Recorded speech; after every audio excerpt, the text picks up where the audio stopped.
Thank you, everybody, for being here. The job today is to try to distill just shy of 300-page budget into a presentation that's reasonably cogent. Of course, presentations like this, always important to remind folks, not every single detail of a 300-page budget is included. Not everything that's omitted is secondary in terms of importance as well. So I want to reinforce my depth of appreciation to everybody that prepared this budget, particularly Keely and her entire team, to HD, and all the hard work that he's put into framing the core components of this budget, to the team that is assembled here today, led by Jim and Ana Montesantos, and of course my wife, who also worked on many components of this budget as her personal passions, and our collective personal passions as a state are represented in this year's 2022-2023 budget.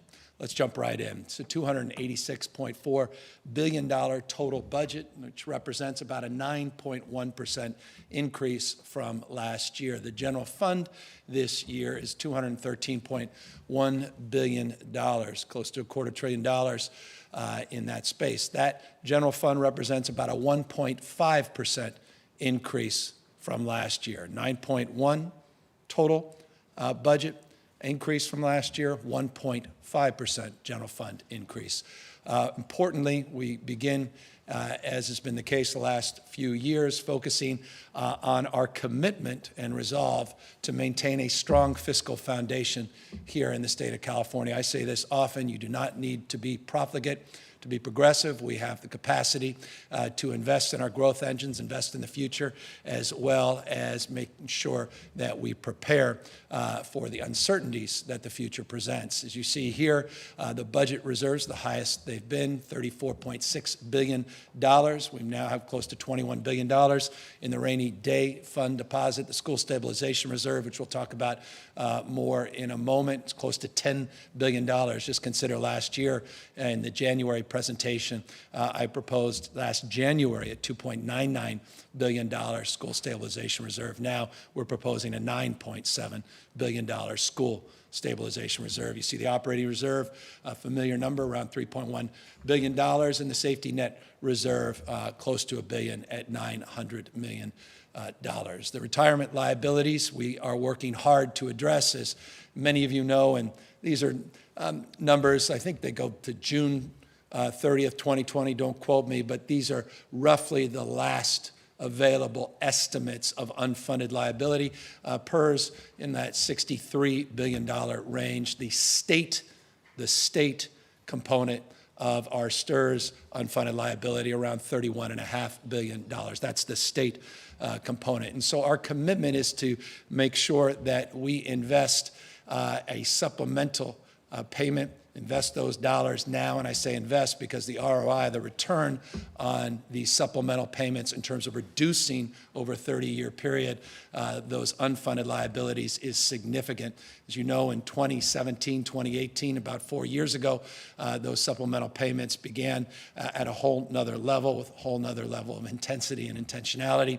$12.7 billion of supplemental payments have been committed over the last 4 years, $3.9 billion this year. And by the way, that $3.9 billion, that includes $56 million for Smith. As you were, for those that are paying attention, you may have lost you just on the Smith frame, the $56 million. An additional $365 million payment will be for unfunded healthcare liabilities, and the remaining to PERS specifically, which is $3.5 billion. But that's the $3.9 billion this year. And then a commitment over the forecast period. Remember, the budget we submit today is not only balanced as it relates to our next fiscal year projections, but balanced over the remaining 3 years as well. And this is incredibly important. The old days of doing business, we weren't balancing into the future. We are balancing with the future in mind. And this forecast period, this multi-year budget presentation here today incorporates that balanced budget, but also incorporates $8.4 billion of supplemental investments into our retirement liabilities. The surplus projected this year at $45.7 billion. Now that's total surplus, the $16.1 billion of that 47.5. And forgive me, I'll move away from decimal points in a moment, but it's important because I know people are tracking this very closely. Our estimate today of the surplus, and we know that this will change dramatically in the next few months, and that's the purpose of the May revise. But today we estimate the surplus, total surplus of $45.7 billion. But of that surplus, $16.1 billion is specific to Prop 98. So you could take that away from the $45.7 billion. $3.9 billion is set aside in those payments I just reflected, which is Proposition 2, the set aside, as well as $5.1 billion for reserves, and the rest, the remaining discretionary surplus, as some like to refer to it, is $20.6 billion. So Keely will talk more about that after my presentation, but top line, apple to apple, looking last year to this year, though this year we are in a substantially better place than we projected last January, but after that May revise, things changed dramatically, $45.7 billion. As always, and this is a firm point for me, and it's a point I emphasize in every budget presentation, a commitment to fiscal discipline requires consideration of the nature of our tax system. No one naive about the volatility of our tax system and how we collect those revenues, particularly as it relates to close to $25 billion, just shy $25 billion record-breaking capital gains tax windfall this year. One-time investments are paramount. And as has been the case over the last number of years in our presentations, we've been north of 85, close to 90% of the surplus investments into one time. The budget we're presenting here today at least initiates an 86% framework. So here's the 5 things we're focused on. These are referred to often by some as existential, particularly as it relates to climate change, issues related to COVID, but homelessness, cost of living broadly defined, and public safety increasingly and understandably top of mind in terms of people's concerns. So these are the top 5 areas. This slide represents the top 5 areas of focus in this year's budget. Let's start with the fighting COVID with science, common sense, being open argument, interested in evidence, not ideological in terms of our approach, and focus a little bit on what we've done in the past. $11.2 billion has been invested over the last number of years to fight this pandemic. 67.6 million vaccines and boosters have been administered to date. Over 125 million, just close to 125 million tests have been processed at over 6,288 sites that we currently operate. I think it's important to note that we have these Optum-served sites, 50 plus of them in the state of California. 90% of them reside within 30 minutes, or at least 90% of Californians. And those are even the most remote and rural parts of this nation's largest state. 90% of us, 40 million of us, live within 30 minutes of a testing site. I continue to be proud of our healthcare leadership, leading the nation in safety policies at our public schools, working with our healthcare workforce, and of course, trying to lead by example as relates to being one of the largest employers in California as well, with all state employees and state workers. So the commitment, the goal this year is to do more on testing, get those vaccine boosters, and continue to do what we can to fight this latest surge and issues related to staffing of frontline workers at our hospitals, and deal with just the incredible stress and strain that so many in our system are facing, and the individuals that show up every single day for work against just extraordinary circumstances. And we'll talk more about them and our efforts to support them in a moment. But $2.7 billion, we want to invest about $1.3 billion next year, and I'll go back $1.3 billion into the next budget year, $1.4 billion for the remainder of this year. That makes up the $2.7 billion blueprint. You'll see on these slides a reference to the blueprint That reference is to new investments for 2022, 2023.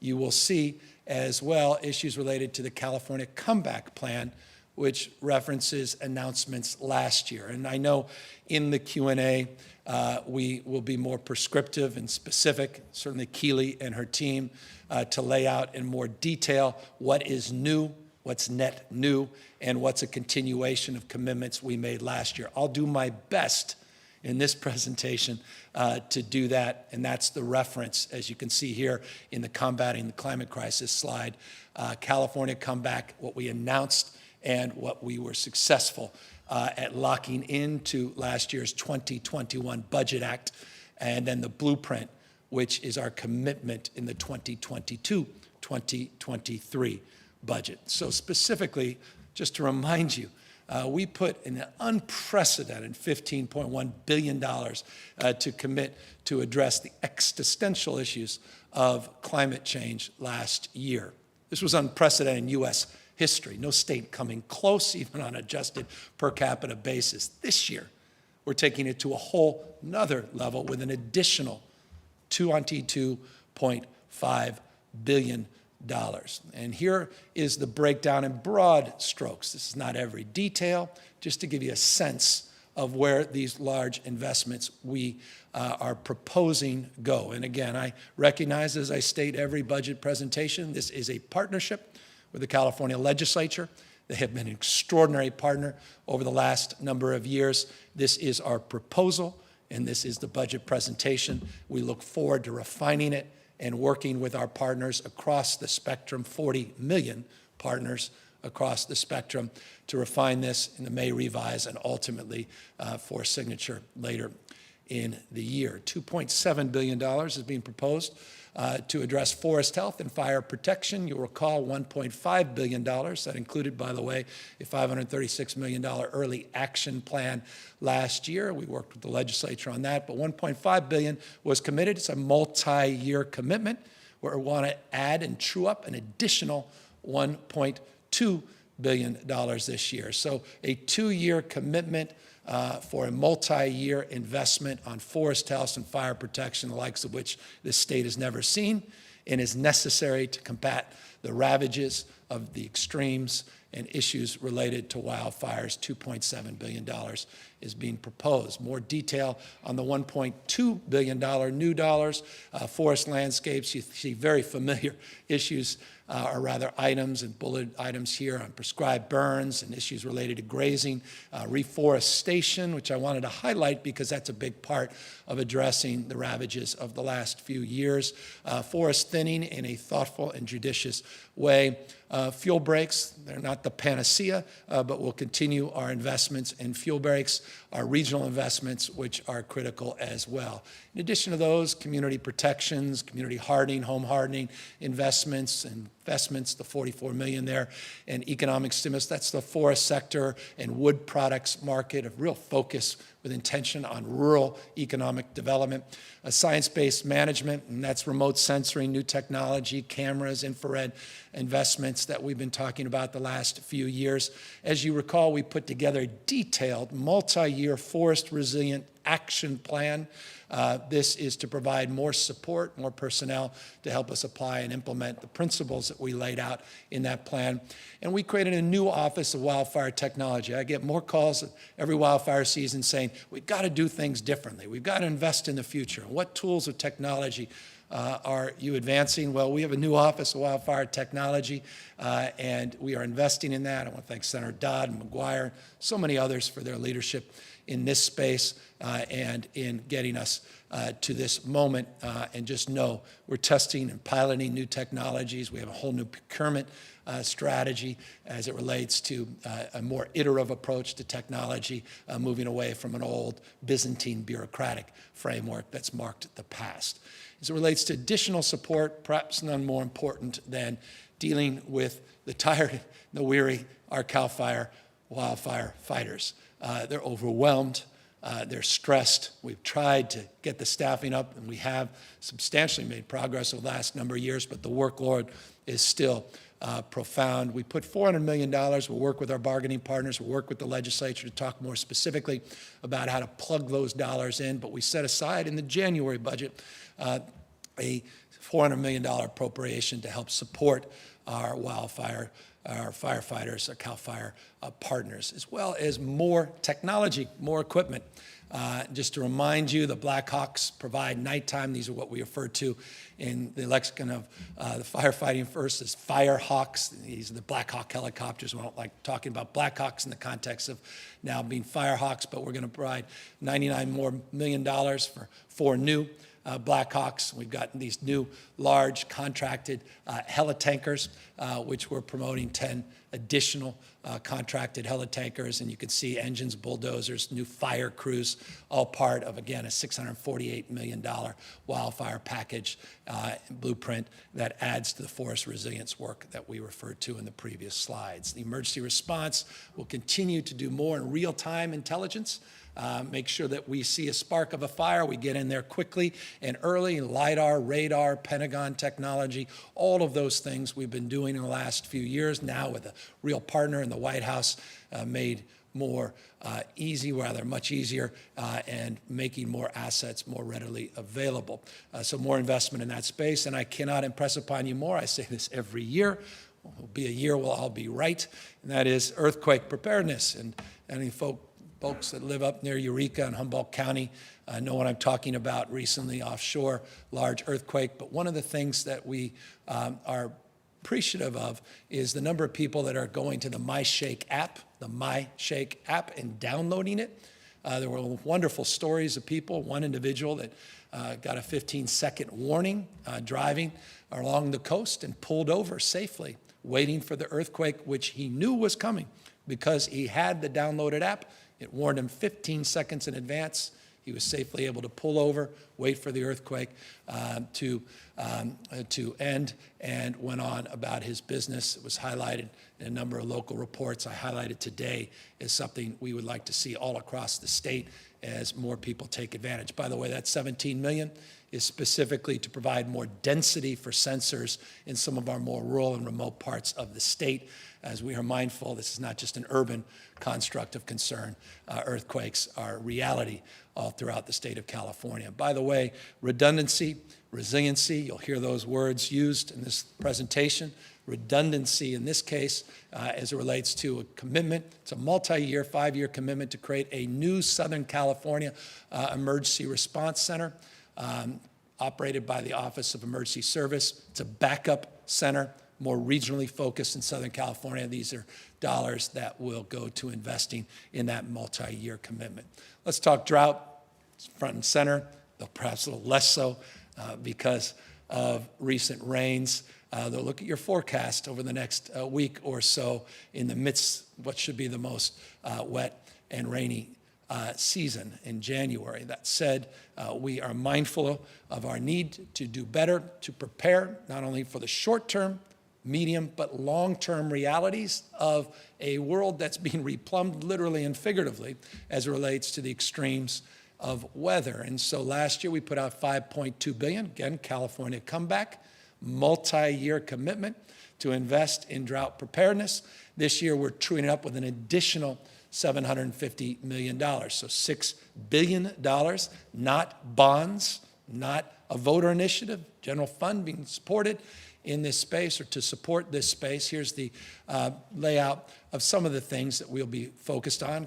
Again, we've got to do more work, all of us, my family included, all of us on water conservation, water efficiency, groundwater recharge and replenishment, continuing to focus on assisting small farmers that are under tremendous stress, some discretion in this budget as well, working with the legislature based on the complexity and nuances and the day-to-day realities of shifting changes and extremes. Some contingency support here will allow us to work with the legislature to fill in the blanks. So $750 additional million on drought. Nature-based solutions, last year we put out a commitment for a 3-year investment in almost $4 billion. Here's the second year commitment of that $3.7 billion 3-year commitment. So of that 3.7, 2.1 we are projecting, or rather proposing, to be invested this year. $400 million for coastal and ocean protection. That 30 by 30, you may recall, we were the first state in the country. I'm very proud of this. Leading effort around the world, not just across this nation, to preserve 30% of our land and water permanently, sustainably. In this state, we want to fund that initiative. We made that clear when we announced the framework, and that's part of the $2.1 billion blueprint in this budget. Community resilience, catalytic projects, a lot of words that mean a lot to some people, a little less so to other people. End of the day, just investments, unprecedented investments in making sure that our wetlands are restored, that we are more capable of dealing with extreme heat, extreme rain, floods, and weather, including, by the way, first in the nation, Climate Corps. I want to thank our team, Cal Volunteers and Josh Friday. Really proud of this. As you know, part of the Build Back Better program, Biden administration's trying to advance a nationwide Climate Corps. We'd love to see it, but until the federal government moves in that direction, we'll continue to lead with investments in that space. And by the way, those investments must include a framework of focus, particularly in urban parts of the state around extreme heat. Urban, again, not just a coastal construct, Bakersfield, Merced, Lost Hills. You can be in any community in the Central Valley. There's opportunity to take some of these urban centers, for example, Fresno, and do more urban greening. So that's the framework of that $175 million investment. Smart agriculture, that's around issues of carbon sequestration, issues of healthy soils, equipment, reimbursements. You can see here last year a $1.1 billion commitment we made. This is the second year investment, $417 million in this space. Also includes issues related to livestock and methane, again, in partnership with our ag community. Our circular economy is a fancy way of talking about, well, organics and composting and waste and recycling. We are committed to reform our recycling efforts here in this state. You'll see that reflected in that close to 300-page document in more detail. $270 million was committed last year. This is the second year investment, $65 million in that space. And parks. This is important to me, deeply important to my wife, who's made access for all Californians, regardless of income, focusing on disparities as it relates to access. It's really one of the great gifts that we all as Californians benefit from, but not equally. And we want to equalize that access. And these are big investments based on historic frameworks. We are parks people. We're committed to investing in our parks, 757 million reasons to back that up in terms of this proposal. Look, we all believe, I believe, not everybody, depends your industry, depends on where the paycheck perhaps comes from, but that's an oil-free future.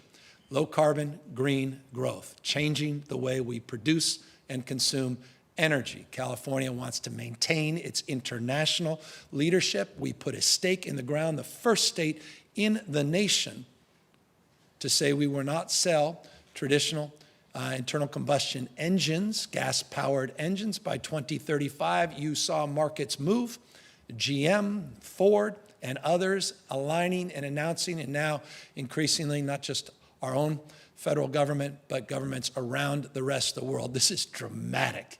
It's profound. And for California, you can't get serious about climate change unless you're serious about tailpipe emissions and all the related emissions from extraction to power our transportation sector. And that's why we have a framework around climate on the move. A $10 billion, you would think we were announcing for the United States government. Hey, this is a $10 billion state sub-national commitment. $10 billion two-year commitment on zero-emission vehicles.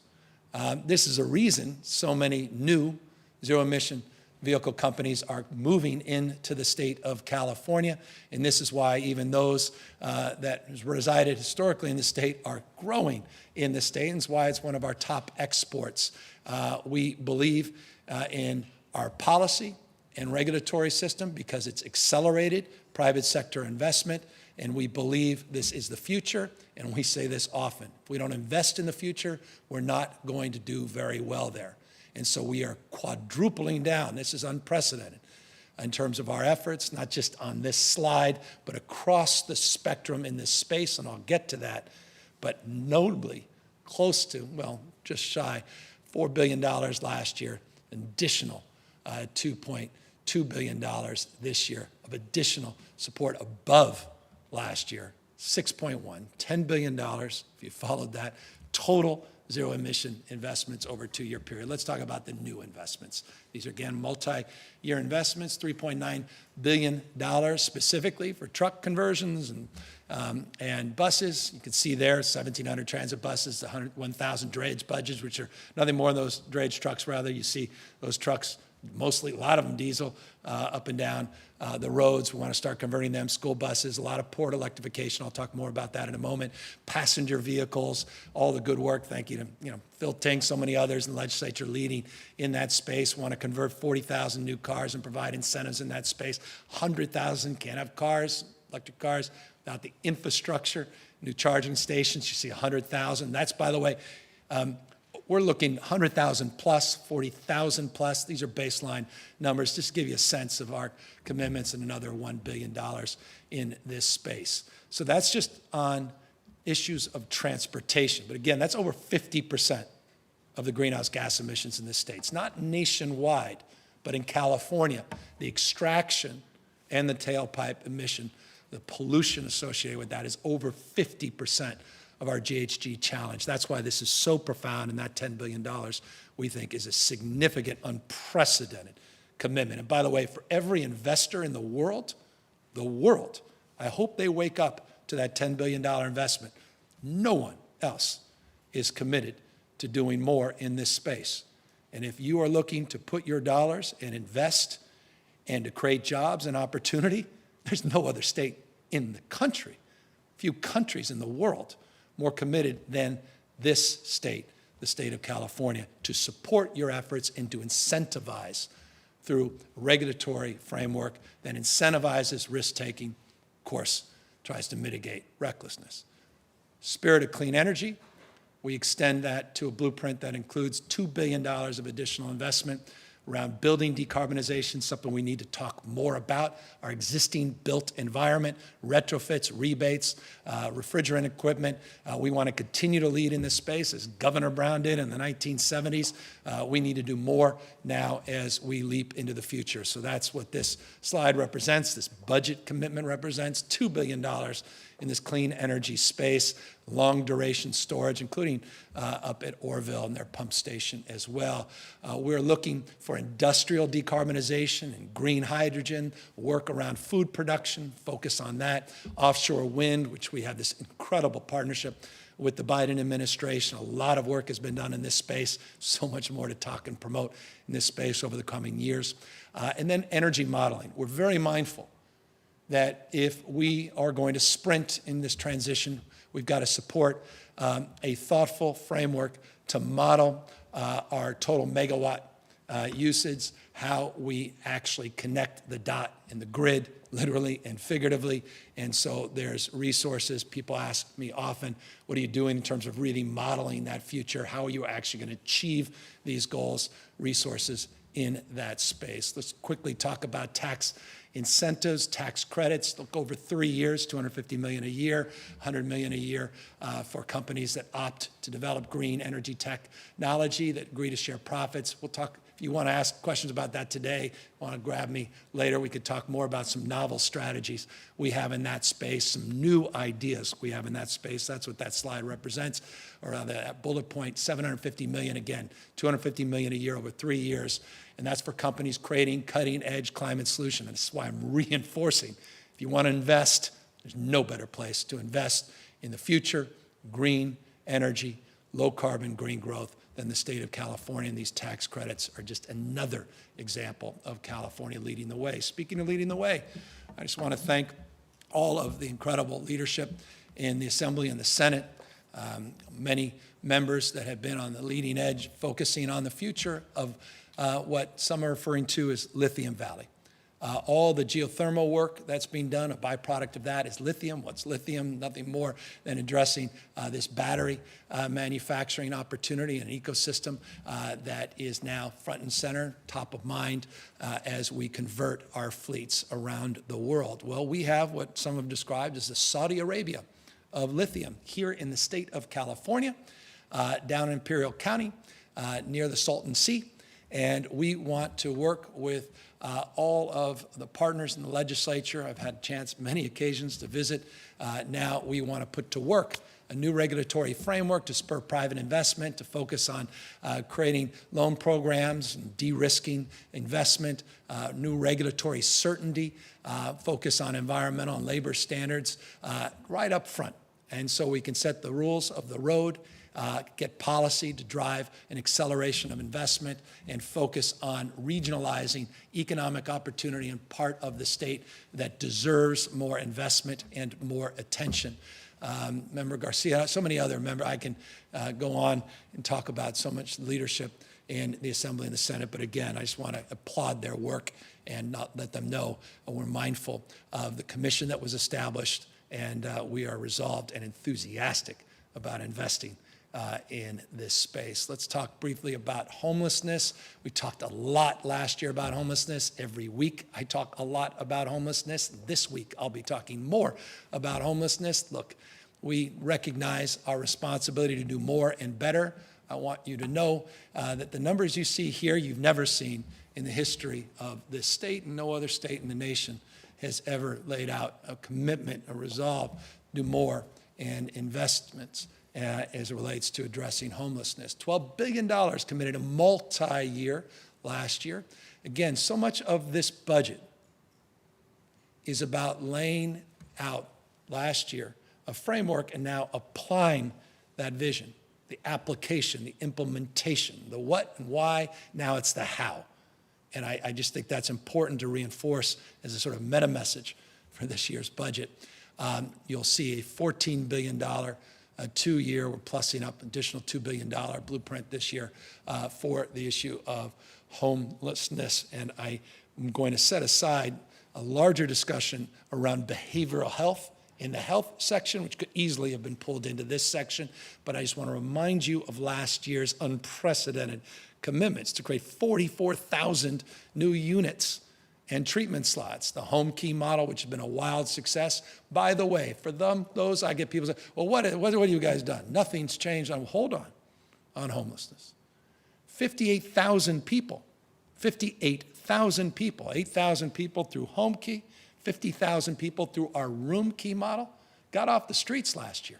Just last year. That's never happened in any state in this country, let alone our state. Now, I'm not naive. I see exactly what you see, and that's the need to do more and better because we still have tens of thousands of others struggling and suffering. And so you'll see the multi-year commitment to address those needs, the behavioral health housing, which is the most significant investment since the Reagan administration started to dismantle that system in the late 1960s, 67, 68, 69, and decades that followed. The hotel-motel conversions. Every week we are announcing new acquisitions under home key, more acquisitions under that umbrella at the local level. I just want to applaud all the incredible local partners, the big 13 mayors, led by Libby Schaaf this year, and great work that Sam Liccardo did last year, and all of the other city leaders and county leaders in this space. But let's talk about the new money. $1.5 billion to focus on getting people off the streets, particularly those that are struggling, many dually diagnosed, self-medicating with drug or alcohol addictions, those with behavioral health issues, those that have mental health and substance abuse issues. We have to target what's happening on the streets. And this year's budget, if there's any message I want to drive, it's this next slide message. We want to cut red tape this year, focus on behavioral health, and we are investing investing in 55,000 new homes and treatment beds with this 2-year commitment. So this is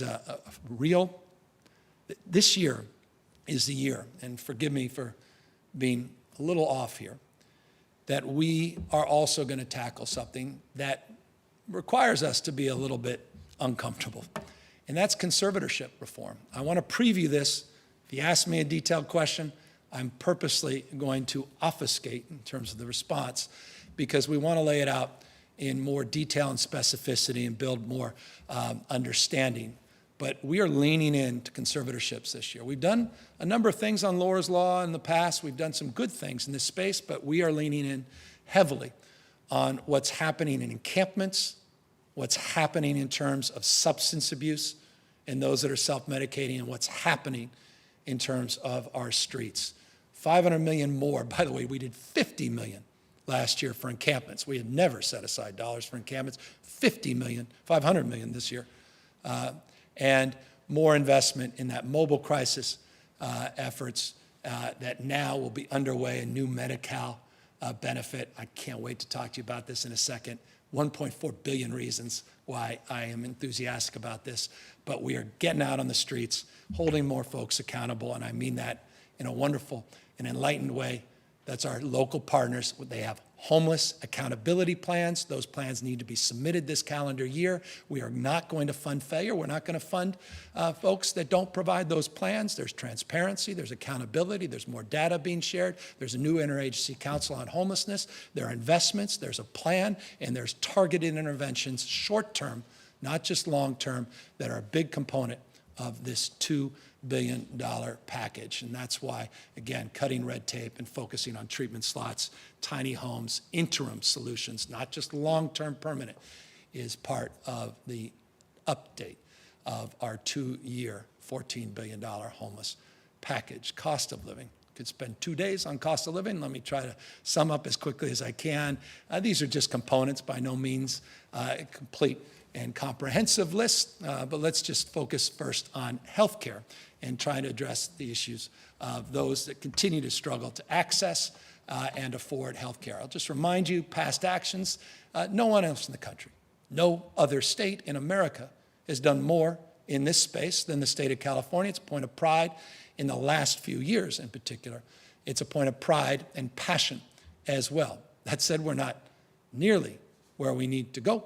And that's why we'll talk about our new investments, but just briefly, middle-class tax investments. You may recall the middle-class subsidies we did a couple years ago. No other state had done that.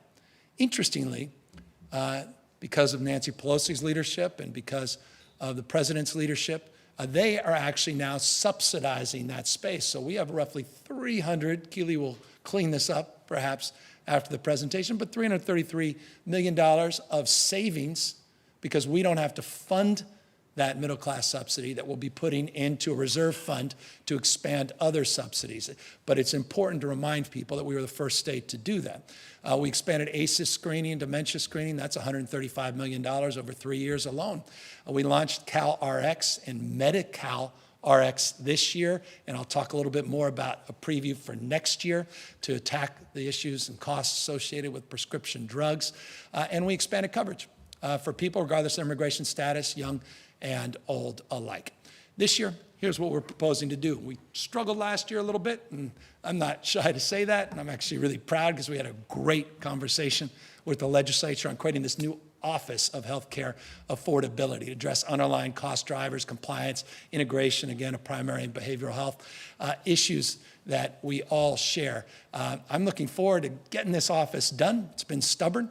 It would have been done before if it was easy. So we are proposing to get it back this year. Here on the CalRx, insulin. So we decided just to chunk this thing down. How can we lay the groundwork to start manufacturing, or at least partner with manufacturers to do our own branded pharmaceuticals? We're just too big not to do that. Private sector uses leverage. We should use private sector considerations to leverage our purchasing power. Now, we've done that with private sector folks that now can join the state plan. That was part of the original CalRx and original executive order that I signed. I think that was one I signed on the first day in office. But we've been focusing on a partnership. You asked me about it. I'm not going to share any details until we're ready, but I wanted to preview it. And that's to contract and manufacture our own insulin at a profoundly reduced cost. I'm so excited about this. Can't wait to share more detail.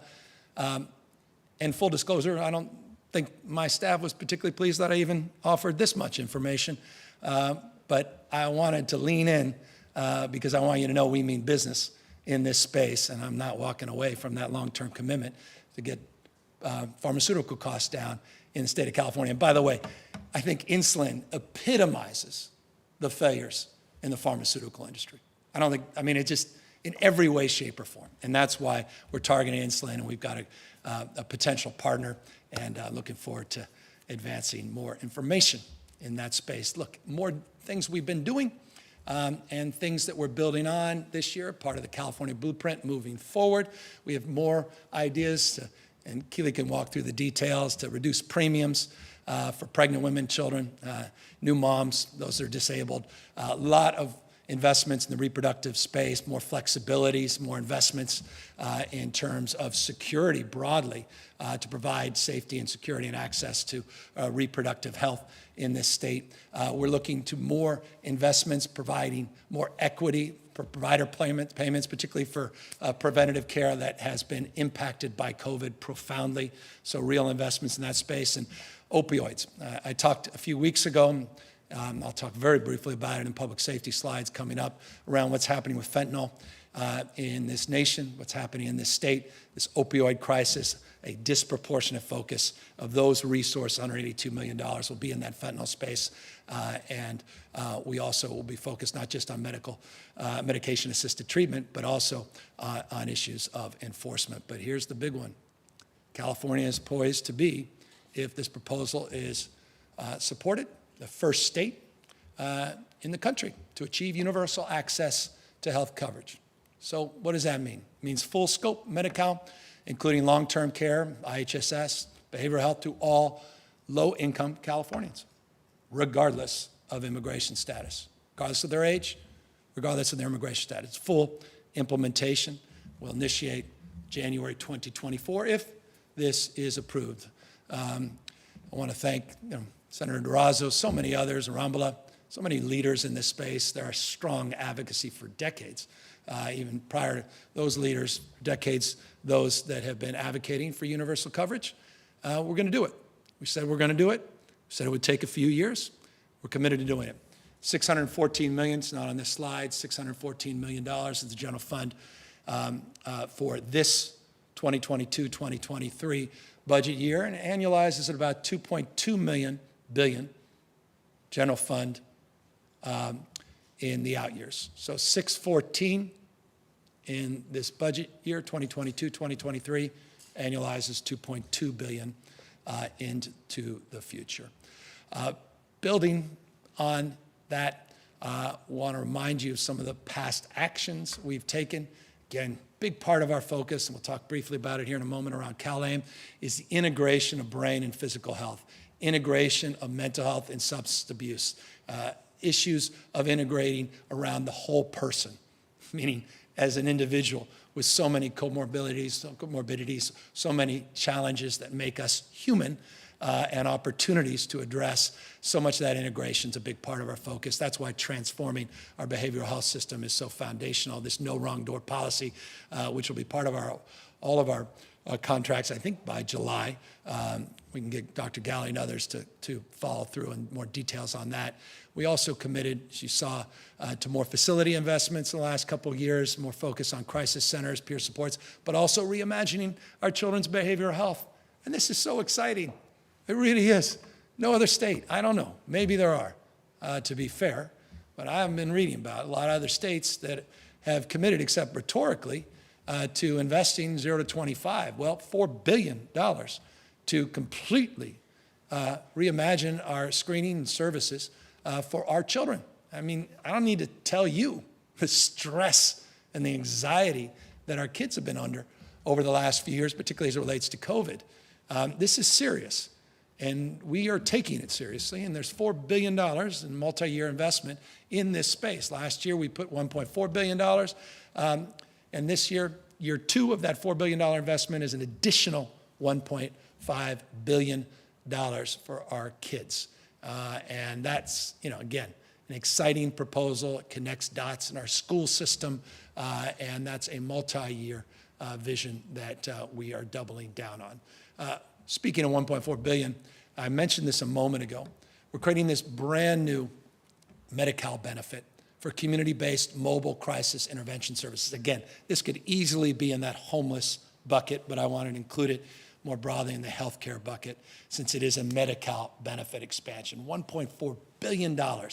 Deal with those in crisis, mobile units, intervention, out on the streets. Very exciting proposal and one that is long overdue in the state, as is the focus on those that are decomposing, those that can't represent themselves, those that need stabilization and diversion to the extent they can, that are found, quote unquote, incompetent to stand for trial, what we refer to as ISTs. I can go into great detail on this, but suffice to say we have a responsibility as a state to do better in this space. We haven't. We own that, and this is a commitment, firm commitment. Dr. Galley's one of his top priorities, and that's reflected in the budget investment in our state hospitals here. Briefly, just on CalAIM, we've talked about it in the last few years. For those that say, well, more is not better, better is better. For those that say, boy, what are they doing about reforming their healthcare system that has about 14.5 million Californians, a third of their population? Well, this is what we're doing. We're reforming the Medi-Cal system, reforming payments, reforming our entire approach. It's called CalAIM. We got the Biden administration to support this effort. That wasn't easy. Easier, the Biden administration, but not easy to get the federal government to sign off on first-in-the-nation reforms, true whole-person care, better coordination, not just short-term, but long-term care. This is exciting. All the justice-involved populations, folks, before they get out of jail, county jail, we actually are going to make sure they're screened for Medi-Cal eligibility, fill out a form, and learn that they actually can avail themselves to primary and preventative care, so they don't end up out on the streets and sidewalks. Health equity, I mean, you see the whole gambit. And so this is year two of this multi-year commitment, $2.8 billion this year to move the needle and to advance these, as we love to say, at once in generation reforms. I'm mindful of time, so let me be brief, though housing could take more than a week in terms of presenting what needs to be done and the magnitude of the crisis in terms of costs in this state. We put out last year something we had never committed to, and that's a long-term vision with long-term investments, $10.3 billion. This year we want to add an additional $2 billion in this space. The past actions have focused on things we have not focused on in the past. Accountability, just like homelessness, where there's new accountability and planning requirements before those HEAP and HAP dollars are allowed to be invested. We are now poised with the establishment last year of a new housing accountability unit to make sure people are meeting their housing element goals and responsibilities, to make sure when the new RENA numbers come out in 2022, which will establish, fancy way of saying, just establish our regional goals on housing production, which will update our new housing goals for the state, which will happen this year, that we actually hold those regions, those cities and counties, planning departments, accountable. That was a big focus last year, and we're making sure that we implement and apply it. And then those that say, well, you haven't done anything on CEQA. 17 specific CEQA-related reform bills that we've signed just in the last couple of years. I'm mindful that we have a lot more work to do. And I know what some may be watching are thinking specifically, and we are working, again, as working partners, not sparring partners, to see if those reforms can take shape, but we have made some progress. So today, we're announcing this additional $2 billion, more grants, more tax credits, a focus, and this is something I just want to reinforce, and to the extent we'll have the next week to talk about these next year. This is a focus on moving away from the WUI, moving away from the wildland-urban interface, moving away from investments in housing that don't focus on climate, health, integrating downtown schools, jobs, parks, and restaurants. You see that line there. Density, infill, as it's referred to. So real focus on investments in that space, incentives in that space, away from the sprawl, more focused investments, tangible focus, tax credits, grants, loans, and the like. Just as a FYI, this may come up, working with legislative leaders, I want to thank Speaker Rendon, Pro Tem Atkins. I want to thank so many legislative leaders that helped us last year put together the largest and most impactful eviction protection programs in the country. I'll remind you, we put up it was $7.2 billion when you consider electric bills and water bills that are past due, being able to cover all of them from last April to September 30th of last year, $5.2 billion specifically for rent. You can see the success of this. 45,000 households have availed themselves. We've run out of money because of the success. Federal government reallocated with a new formula, $62 million to the state. We asked for $1.9 billion. Even though we received 30% of the nation's allocation, which we're very pleased with, we need more support from the federal government.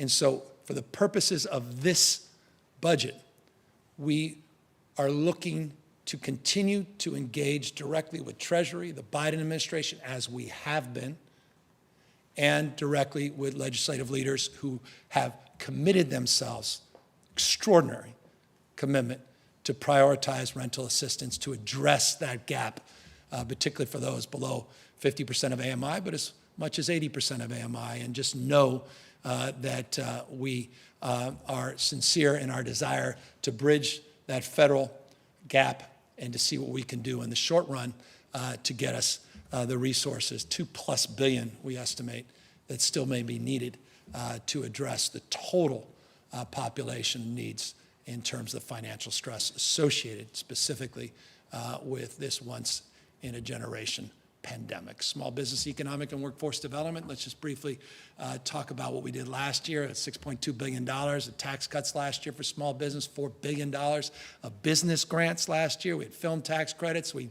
did more CalCompetes tax credits, stepping up our game in this state in terms of being able to compete with other states. We put more resources into hiring tax credits, $1,000 tax credits, put almost $100 million to promote tourism, which we have never invested money like that in the past with Visit California. We had loan guarantees, micro business grants, investments for those, regardless of immigration status, in their entrepreneurial dreams as well. All of that, again, was committed to last year. Here's what we're committing to this year. We have a big unemployment insurance debt. Not surprising, every state does, related to this pandemic. We're committing $3 billion over the next few years to pay down that debt. And I want to thank Senator Dodd and many others that have reached out concerned in that space for no other reason than it has an impact, if unpaid, on the issues of payroll tax. We put $1 billion in new loan guarantees out this year, $500 million to conform. I got a number of calls from Restaurant Association, local, not just statewide, wondering, are we going to conform with the venues and restaurants on their conformity with the federal government? We are. We're committing, we estimate, roughly $500 million in that space. We have a new venture capital program for underrepresented entrepreneurs, even though we dominate in venture capital, more venture capital last year than any previous year. There's still many underrepresented entrepreneurs that are not getting that entrepreneurial support, and we want to provide those dollars. And then we put $150 million. This number may move. Look forward to working with the legislature on this for extending the grant program. This is roughly the estimate of those that applied, but the money ran out. And so we'll see where this goes. We'll see how Omicron impacts this. Again, that's the purpose of January to May revise, but that's for the purpose of adding additional support to direct grants, not loans, for small businesses. Those are up to $25,000, as you may recall. More tourism investment. Again, the industry is lagging in terms of, because of the pandemic, global pandemic, want to continue to promote and support our uniquely special tourism and hospitality sector. We're going to waive, again, continue to waive fees for all new businesses and more technical support for businesses. And we have these iHubs, which are these regions in the state where we incentivize risk-taking, and we want to provide more support for risk-takers in those spaces as well. We've talked a lot about ports as a nation around the world, the supply chain constraints because of the pandemic. We are proposing to invest new dollars, $2.3 billion in ports infrastructure, including a new workforce training facility, $110 million investment in Southern California, DMV, to continue to prioritize commercial truck drivers and licenses, cut down the red tape to fast track as we have a backlog in that space, process improvements, data collection and sharing between our ports north and south, and other investments that we are making. We have additional dollars, not just additional, $9.1 billion just on transportation that we're proposing this year, 4.9, you can just see right there. These are new dollars in this budget. California Blueprint dollars, transit and rail projects, additional $2 billion. Local projects, $1.25 billion. All our work to get rid of those freeways and have more boulevards, all that work that the legislature did last year. Thank you, Scott Wiener, so many others. Bicycle, pedestrian, connecting communities, grade separations, you can see right there all of the details, including the high-speed rail, getting those final appropriations and finish the job in the Central Valley. Workforce. Can't talk about economic development without workforce development.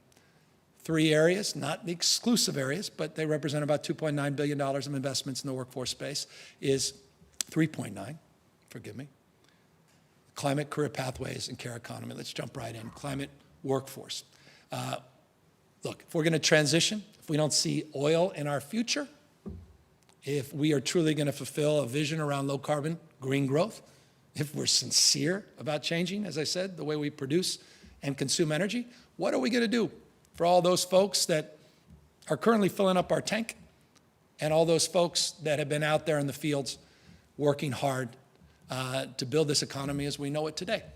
And we need to lead in terms of answering that tough question. There's a lot of rhetoric in that frame, but we have to fulfill the promises. And so this is a commitment to provide support, retraining programs on capping oil wells, about 100,000 wells in the state. By the way, about 5,000 alone that have no associated ownership, meaning no one's liable or responsible for. We need to get those safely capped, and we have a lot of job opportunities in that space. Can pay folks, they have the expertise, pay them commensurate wages. We're providing real resources in this space. We talked about that Good Movement Training Campus. That was part of that previous slide, the low carbon economy workforce. Again, all focused in this area. You see, we've got this great new partnership. Thank you to President Drake as it relates to these regional climate partnerships we're going to establish with the support, again, of the legislature. And I want to thank Medina, so many members of the legislature for their outstanding support in this space. More forestry investments as well on workforce. Career pathways is a fancy way of saying, where are we going to skate? And that's to the puck, right? Where's the future? And how do we make sure we educate the future? And we know there's already a huge backlog on healthcare, education, climate, we talked about, and obviously technology, which we continue to struggle with in STEM sectors.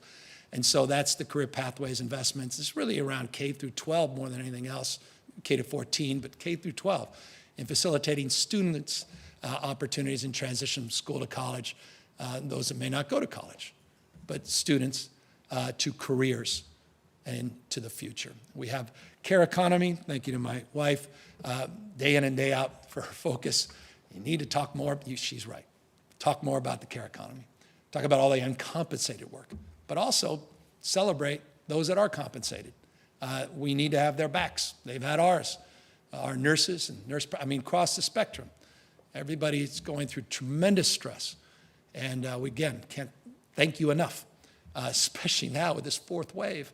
And so we want to have your back short term, we want to have your back long term, and also create pathways for those that want to follow in your footsteps. And that's what the 2025 initiative is all about. 25,000 nurses, or rather healthcare workers specifically by 2025. The high road healthcare is really about family, more care economy broadly in the healthcare sector, broadening it beyond just more of the nurse framework and sector. We've got 21st century nursing, more different credentialings, 2030 social. You can read this list. You can see the complexity.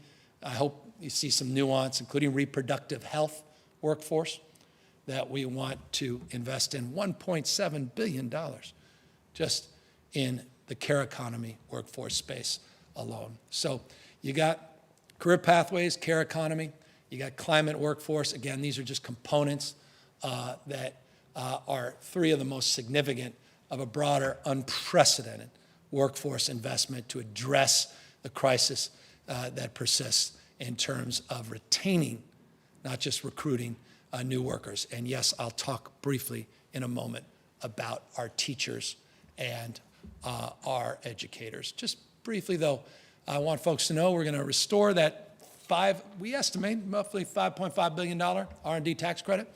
That's on here. There are 10 specific tax incentives for economic growth.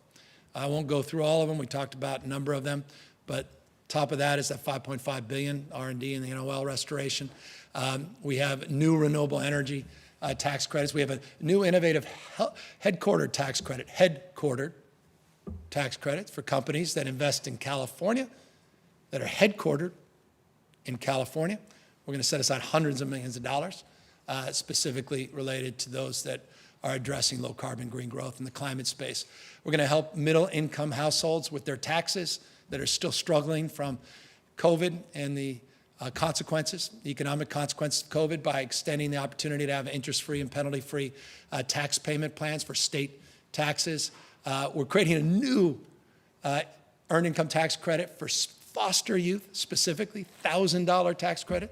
We're proposing that, proposing to expand the young child tax credit. And by the way, remember, I don't know many states that did one of these. We did one a couple years ago, and we want to now grow the tax credit by inflation, and we also want to allow it for people that have no income.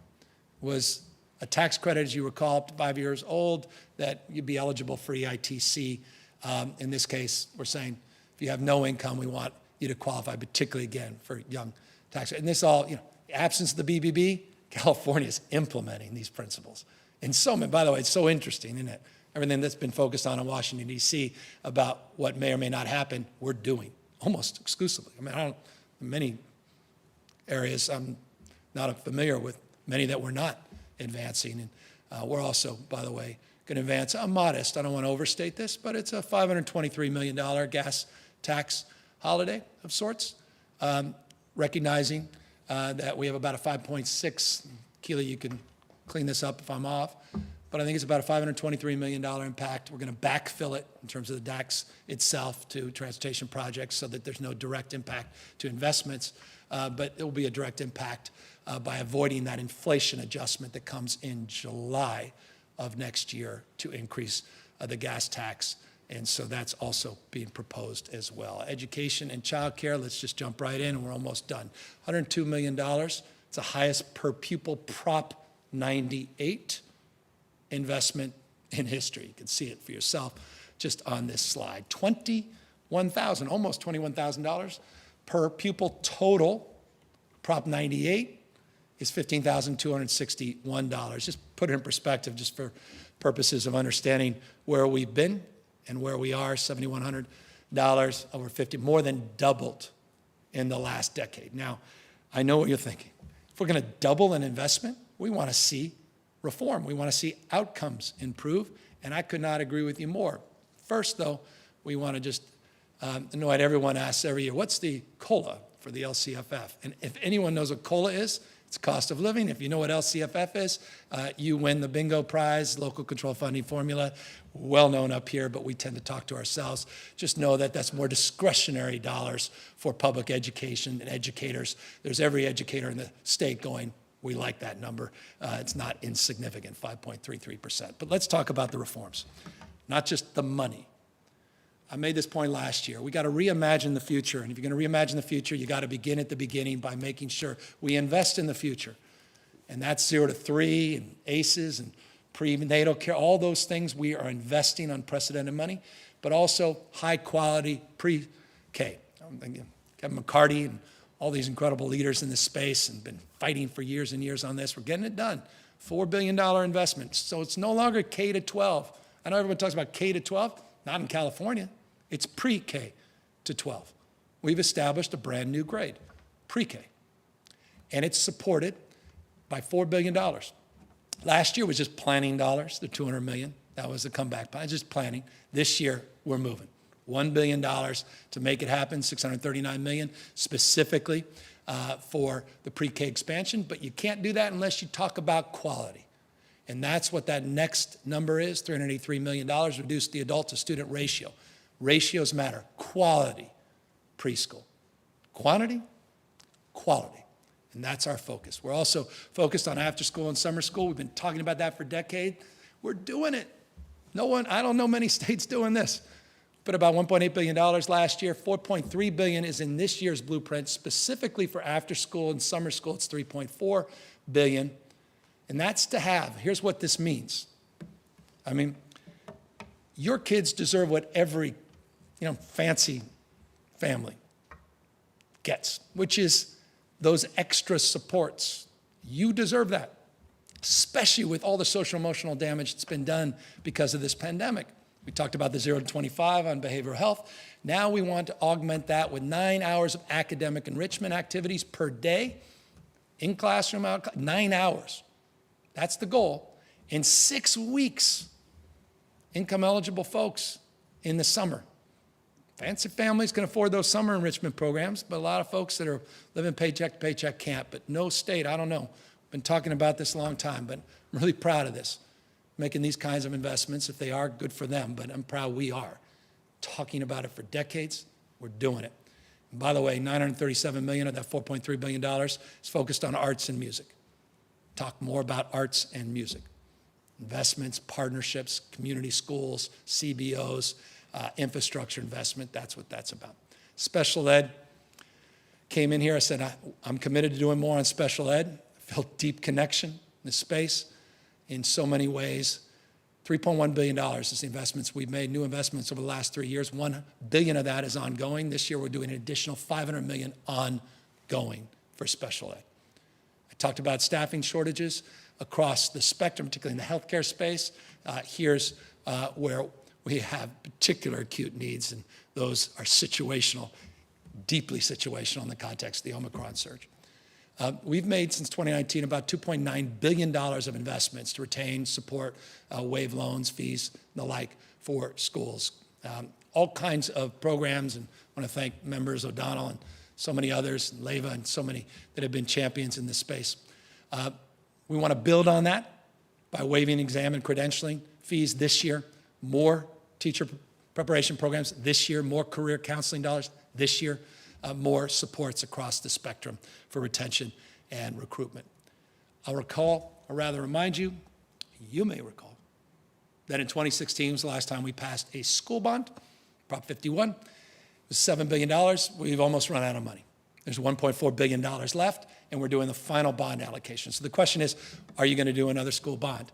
As you can see in this budget, we're trying to become more efficient, more general fund, cash, not bonds, avoid interest payments, debt payments, particularly with an inflationary environment. And so we're working with the legislature, and I know a number of legislative leaders are active in this space, and I want to congratulate them for their strong stewardship and leadership in this space as we figure out how to bridge, or rather, as we move forward and make a determination of whether or not we will go this year or in the next few years on a new bond. We want to bridge that, and that's what the $2.3 billion general fund in the California blueprint proposes to do. It's a 2-year commitment, keep the dollars flowing. That has profound impact on development fees. We can go into the details of that across the spectrum. Work with the legislative leaders to figure out what we want to do in this space, but we're proposing the January budget, additional $2.3 billion on top of the $1.9 billion of proceeds that will come from the remainder of the Prop 51 bond. As it relates to transportation, just briefly, and I'll be turning the page here in a moment, Q&A. School transportation. Look, most of our school buses, old diesel buses, we want to get rid of. All of the goal is to fully electrify the entire school transportation system, reimagine it. And so we're putting $1.5 billion in this year's budget in this space for charging stations and electrify that school fleet. Again, these are big investments. We'll have to do more in the future, but we're very excited in this space. Senator Skinner, thank you for all your strong support. My wife is passionate about this. So many advocates. We don't talk enough about this. The Trump administration went backwards. They were arguing for, well, forgive the we're proud of this. And I want to just thank the legislature for their incredible leadership. 2 free meals a day, removing stigma.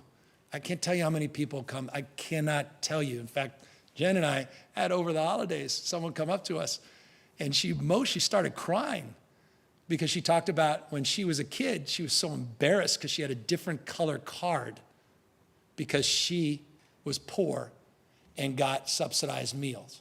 And people started to make fun of her, looking differently at her. That stigma is real, not in the future. We're going to paint a brighter future where we destigmatize these low-income meals, and that's what this investment's about. And again, Senator Skinner, thank you for just being a great champion on this, and almost $600 million this year to make that real. School kitchens are a big part of that because we want to connect farms and schools. I mean, here we are in the most robust agriculture of the state, and you're thinking, why are we, you're producing all that healthy product across the street. Why can't we start to connect the school? We find out we don't have the kitchens and we don't have the infrastructure. So $450 million a year to start building that infrastructure. And again, the farm to school investments is just around seeding a healthy consciousness and building those partnerships with our ag community, with our small farmers. Literacy, big thing for me. You, all of us should be. You want the biggest predictor, the future. You've heard all the legendary studies about determining populations at corrections on the basis of third grade reading levels. As perverse as that is, there's some truth to those studies. You can see the work we are committed to this year, close to $800 million for early literacy and a spectrum of supports, and we think none more impactful than literacy coaches and reading specialists. We've looked at best practices across this country, and we believe this is the gold standard, and that's where we'll be investing some real resources with, again, the support of the legislature. Higher education, I've been working on this for, I think, since I was lieutenant governor, talking about a multi-year framework. Some folks shudder at multi-year frameworks. There's been some legendary multi-year frameworks that haven't worked so well in the past. But we have been working with our education partners, CSU, UC, and community college to see if we can come up with a new multi-year framework, and we have.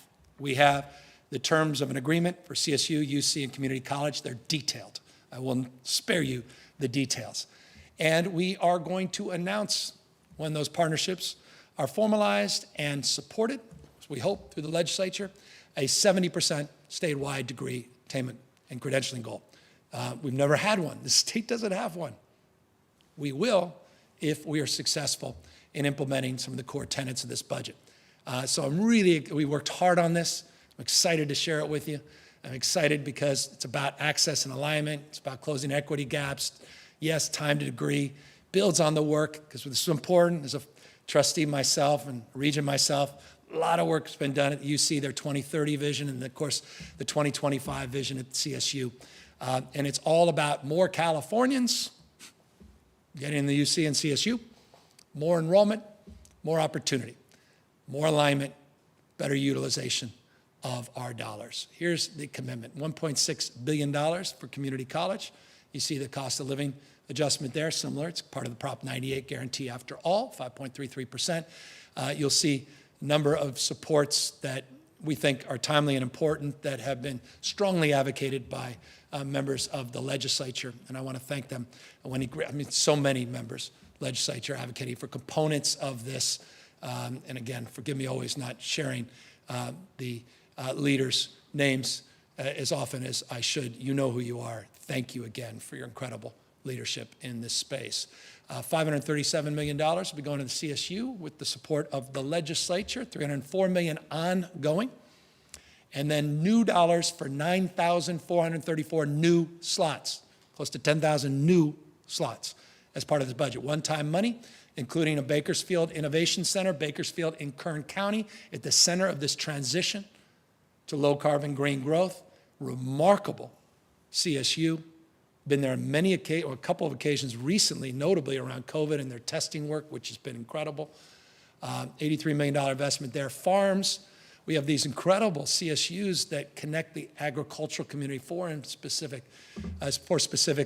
that do incredible research on healthy soils and soil sequestration, all these wonderful things. We want to invest in those partnerships, all part of the CSU blueprint. Again, these are 5% base increases. In the past, you've seen nothing, cuts, maybe 3%. We're talking 5% now base increases. UC, by the way, home to 70 Nobel laureates since 1934. 2 in 2021. Eat your heart out, every other state and nation in the world. Proud of that. UC. $308 million ongoing, $200 million, the 5% base increase, and yes, an additional 7,132 slots, so 16,000 new slots, new students in the UC and CSU. You'll see the one-time investments there around climate initiatives, deferred maintenance, great work that UCSF is doing on early literacy as well. Cost of attendance, always important. People talk about, well, you did community college for free. Yes, we've done that. We're not debating that, like the Build Back Better plan. But someone referred to it free like a puppy. And as someone with 2 dogs, I now know what they mean. It's a full cost of attendance, not just the cost per unit. And so we are looking at reducing the cost of student housing. Great work's been done in the legislature. I want to thank you. We did $2 billion commitment last year. Here's our blueprint commitment, year 2, $750 million in that space. Thank you to everybody who's advocated in the Student Aid Commission for doing more in the middle class scholarship, an additional $515 million in this space, specifically to address the full cost of attendance concerns. And here's a big one, is Ana Manzanos. She's very proud of this in my office, and she should be. 170,000 people, we anticipate. 170,000 people will have access now to expanded Cal Grant awards through the expansion under the Student Aid Commission in terms of the budget that we're putting in this space. And yes, we're going after the textbook racket. You know who you are. It's usurious and outrageous what you charge and what you've gotten away with, just like those phone contracts at CDCR. There are a few areas we're going to continue to stubbornly work. And if you're an entrepreneur, focus on textbooks and focus on costs associated with telecommunications at CDCR. You'll find tremendous opportunity to create competition, which ultimately drive costs down, which is needed in this nation, not just our state. College savings accounts, first in the nation, 3.5 million people, getting some that over half those students' parents don't even have, and that's access to checking and savings in their name. The dignity that comes with that, and the opportunities that will come from that, not only in terms of a college-going mindset, but the ability to look at financial literacy and look at themselves from a wealth creation, not just an income perspective, completely differently. We're very excited about this. Thank you to members like Nazarian and others for their leadership in this space. $170 million ongoing for all new first graders. We want to keep that going. We didn't want it to be episodic, not one time. Child care, 200,000 child care slots is the goal. We're 73% of the way there. It was a multi-year goal, but because of the fierce advocacy and Leva and Friedman, so many others in the legislature and that have worked so hard in this space, we are committing additional $824 million in our blueprint to get close to 75% of the goal. More infrastructure investments, and yes, rate increases for child care providers, $373 million, and focus on child care deserts. So we look forward to working with the legislature to address whatever nuances of consideration, but very, very excited about the investments and the multi-year commitment in the child care space. Again, something we're talking about as a nation. We're talking about the economy. Child care is economic development. It's about whole person care. It's about the parents' agenda. It's about a 2-generation agenda. You invest in the parents as you invest in kids. You can't just invest in kids without investing in the parents, and that's what this parents' agenda you've been hearing about for years and years. Here's just some brief top-line investments. I mentioned the ACEs screening, more equity payments for prevention, focused on new parents, pregnancy, focusing on Medi-Cal premiums. This is at $53 million. You got a lot of working moms, about 500,000, that are making income that's just slightly above the Medi-Cal levels for eligibility, and then they don't get Medi-Cal. That's a disincentive, so we want to true that up and fix that. And then here's an interesting one. The home visiting, I'm a big believer in home visiting, particularly as it relates to Black infant care. We're going to go from this number, cares about these numbers, 3,700 families to over 6,000 families will be served if we're successful in getting this investment through the legislature. 7.1% increase in CalWorks benefits been proposed this year. As I noted before, the young child tax credit, cost of living adjustment, then inflationary adjustment, and then it'll be eligible for people regardless of their income. Let's briefly talk about keeping our streets safe. And I say briefly not because it's not critical and important, it's foundational. But we laid out the details of this budget a number of weeks ago in a presentation. I'll just remind you the commitments we're making to bolster law enforcement and local response, getting prosecutors to hold perpetrators accountable, getting guns and drugs off the streets, the efforts that we're doing specifically around the smash and grab enforcement unit that we are supporting more DAs at the local level, not only in prosecuting, but also supporting our Department of Justice, Rob Bonta, and the work he's doing at the DOJ to drive accountability and reforms in this space, real-time data, sharing small grants to business owners that can't afford deductibles if their businesses have been vandalized or destroyed in some cases. Support as well to continue our ongoing investigative work, which is, again, foundational in terms of holding and prosecuting these perpetrators. I have no love, let me just say this. I cannot make this clear. These are terrible crimes, and someone who's been on the receiving end of them, I can attest to it. It's wrong, and you need to be held to account. And we have to hold people accountable for breaking the law in these organized ways and threatening not just these businesses and our business community, but threatening our sense of safety that's foundational to any thriving society. And so forgive me for, again, being a little more intentional in terms of not only our focus on this, but also a little bit more pointed in terms of my condemnation of these activities. And let me just conclude by thanking so many mayors for their work and stepping up in this space. I get that they need partners, particularly as it relates to the regional nature of these issues, and I want to thank the CHP and our team for their hard work in this space. And by the way, I mentioned fentanyl. We have worked with the National Guard in intercepting fentanyl at our southern border. We'll continue our work in gun buyback programs as well as our nation-leading efforts on gun violence research, despite the National Rifle Association's latest missive and lawsuit. What can you say about the NRA? I'll close on this, and this is the end. We are committed to efficiencies. Make no mistake, we committed to 5% efficiency when we had the budget deficit. That doesn't mean we back away from that. In fact, we are committed to making those efficiencies and redundancies permanent. We're creating a brand new creating a new division focused on sharing best practices around transformation and excellence in government operations. If you want to come into my office and know what really gets me enthusiastic, it's these conversations. I get that we have a lot of work to do in this space. It's a flywheel. It's going to take a number of years. There's been a lot of focus on COVID that I hope soon we can transfer to the focus on procurement and IT and issues related to modernization. That's reflected here as well.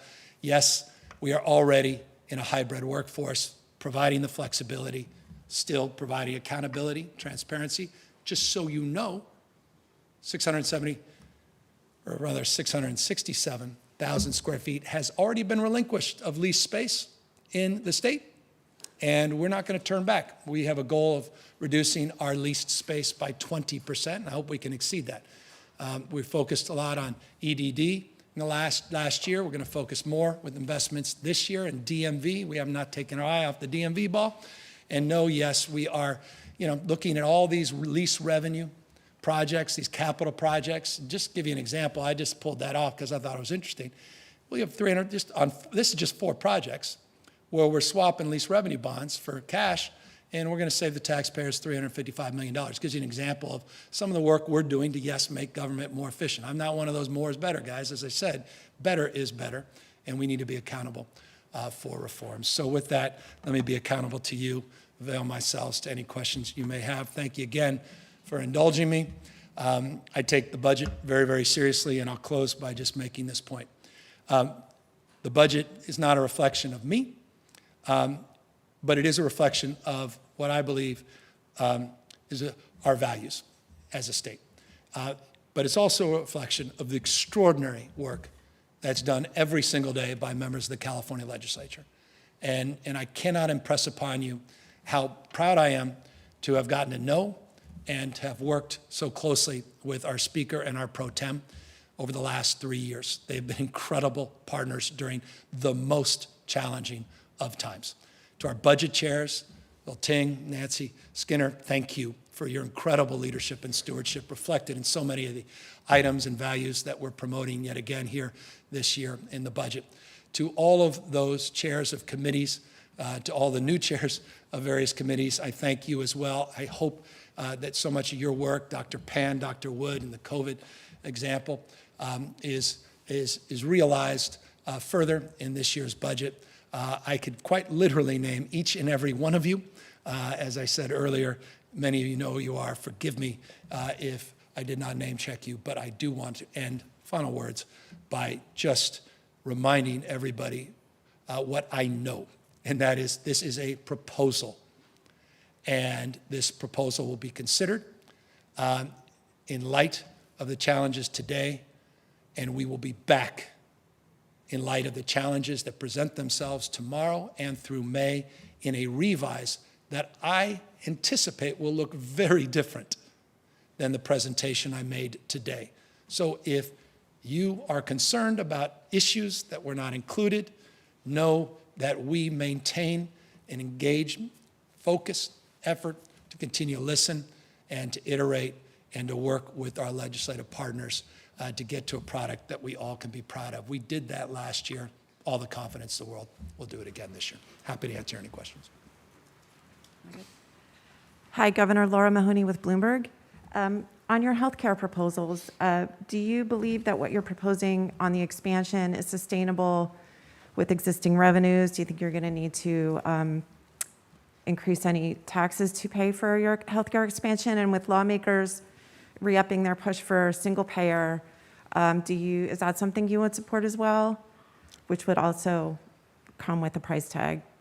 Yeah, so no, we have a balanced budget over the forecast period this year and the remaining 3 years within the constraints as we know them today on the basis of projections that we anticipate over the next few years. We have highest amount of reserves in our state's history, paid off so much of our debt, $25 billion has been committed over the forecast period just to pay down long-term liabilities. I'm very proud of California's capacity to make investments and to expand support. So the $2.2 billion is the general fund component. Over the long haul, $614 million general fund this year for that expansion, and I'm confident that we can do that within the constraints of the budget. That said, there is a proposal that I had the opportunity to review tangentially, not in any specific detail, around looking at single-payer financing. As you know, I've long believed it's inevitable in this nation. I'm absolutely convinced. In fact, I was convinced a few years ago, a decade ago on this. I've never been more convinced that that's an inevitability in the United States of America. The question is, what does it look like? Is it the Bavarian model? Is it the German model, UK model, rather? Is it the model that's well established in places like Taiwan? There are many different versions, and that's why we created a new commission, and we funded that commission to look at financing and look at different strategies to make progress in the implementation of new strategies to reduce redundancies and waste and provide more access in a more timely manner and look at the issues of cost. And that committee, that commission, will be coming out with a report in a matter of months.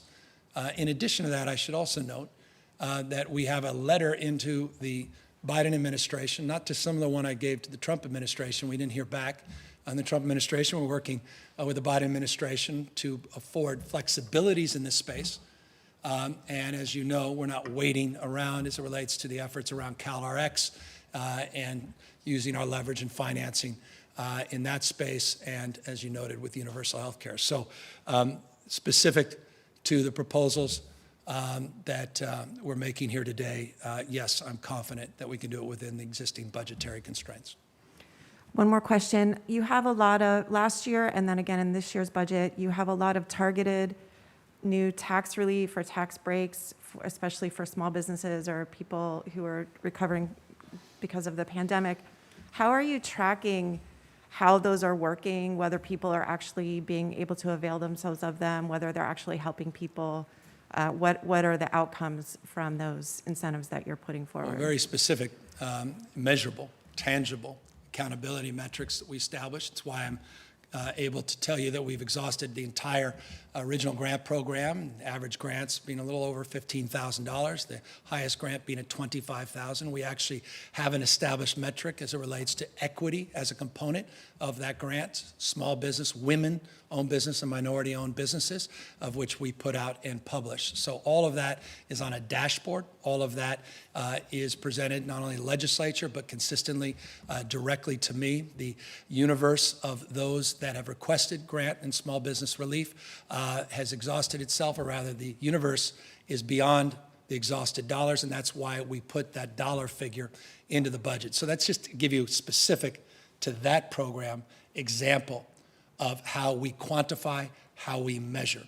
And that's done at the agency level. It's also done through GoBiz, our business wing or operation, organization rather, in the state. And we're happy to provide on the basis of the Main Street hiring tax credit as it relates to sales tax exemptions, the Cal Competes, which is very transparent, a very competitive process, all of those metrics and all of that information as you wish. Thank you. Thanks. Hello, Governor. Becca Habiger, ABC 10 News.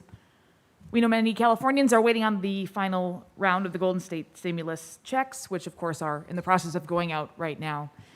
And many families, however, are still hurting.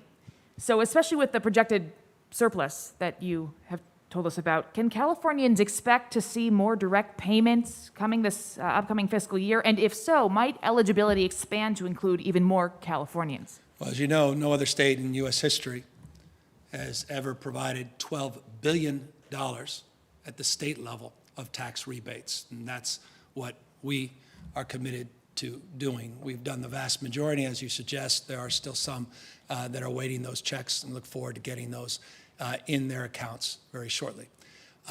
So that is something without precedent. Now, to your question, should they or expect more? That's an open-ended question. I am currently, and this is a question perhaps you'll be asking later to our budget team, but let me respond before it's specifically even asked. We project on the basis of the January budget that we will exceed what we refer to as the GAN limit by $2.6 billion. Now, as you may know, that $2.6 billion, half of it roughly goes to education. The other half has to go back to the taxpayers. So that's a more specific response to your question about potential tax relief or contributions of excess tax revenue going back to the people of the state of California. Now, the reason I didn't highlight that is that number will that number will substantially, most likely substantially change between now and May. And so we are awaiting more contemporary information and data, more reflected of what is currently happening before we had to put this budget to bed to ultimately make that determination. My sense is, to your question, that yes, there likely will be substantial contributions back to the taxpayers. What form they come in will work with the legislature, and to what degree, in terms of total amounts of dollars, will be determined more closely in May. I also want to note, it's important, I know many people believe that our reserves are not as high as they should be. I agree with you. But I hope they also would agree with me that in order to get those reserves where they need to go, we need a constitutional amendment to reform our reserve system. And right now, I'll give you an example. We reached the 10% constitutional threshold, and there's an additional $2.4 billion pursuant to the Constitution that needs to go for infrastructure investment. That's a good investment, but for those that would prefer those dollars to be in that account, it would require some changes to the Constitution that are much more nuanced than what I'm presenting. But the GAN limit, the constitutional caps, all of these things will become, I think, more clear, will be indeed more clear in the May revise, and will be more specific in terms of being able to respond to your question. Thank you. Quick follow-up. In regard to avoiding hitting the GAN limit, would you personally be in favor of, if there is that money to give back to the taxpayers, having that come in the form of direct payments to families rather than, say, investing further in education, but, giving it to families in those direct payments? Well, I'm very proud of the education investments. I think there was a lot of wisdom in maintaining that space.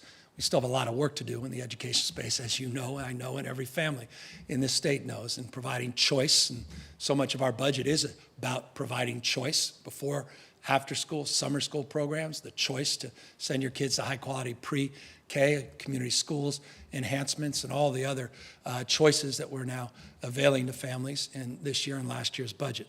As it relates to the GAN limit, I am open to reforms and discussions. That said, the frame that is advanced is the one that we are advancing, meaning the rules of the road are well established. And so we estimate January budget, that $2.6 billion, 2.4 above the constitutional cap for infrastructure on the basis of the reserves, will be set aside. Again, May, it will change, and to the extent we will reform, I look forward to working with stakeholders, including parents and leaders across the spectrum in the state, to determine what that reform should look like.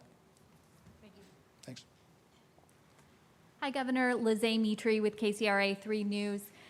You talked about investing $12 billion into tackling homelessness previously, now expanding that with $2 billion in this current proposal. But some might argue that they're not seeing improvements in their city. So how can you assure people that these financial investments will actually translate into change that they're going to be able to see in their cities? And when can they expect to see that? Well, I'm not the mayor of California. There are 470 plus cities. It's not an excuse. The state of California had no homeless plan when I got here.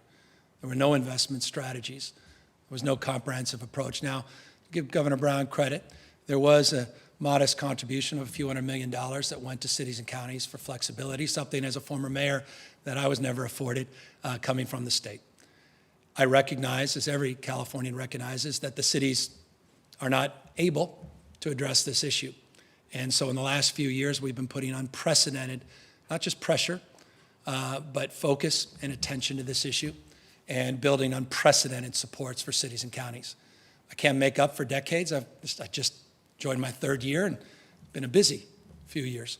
But it's going to be an exciting few more. These $14 billion investments are transformative.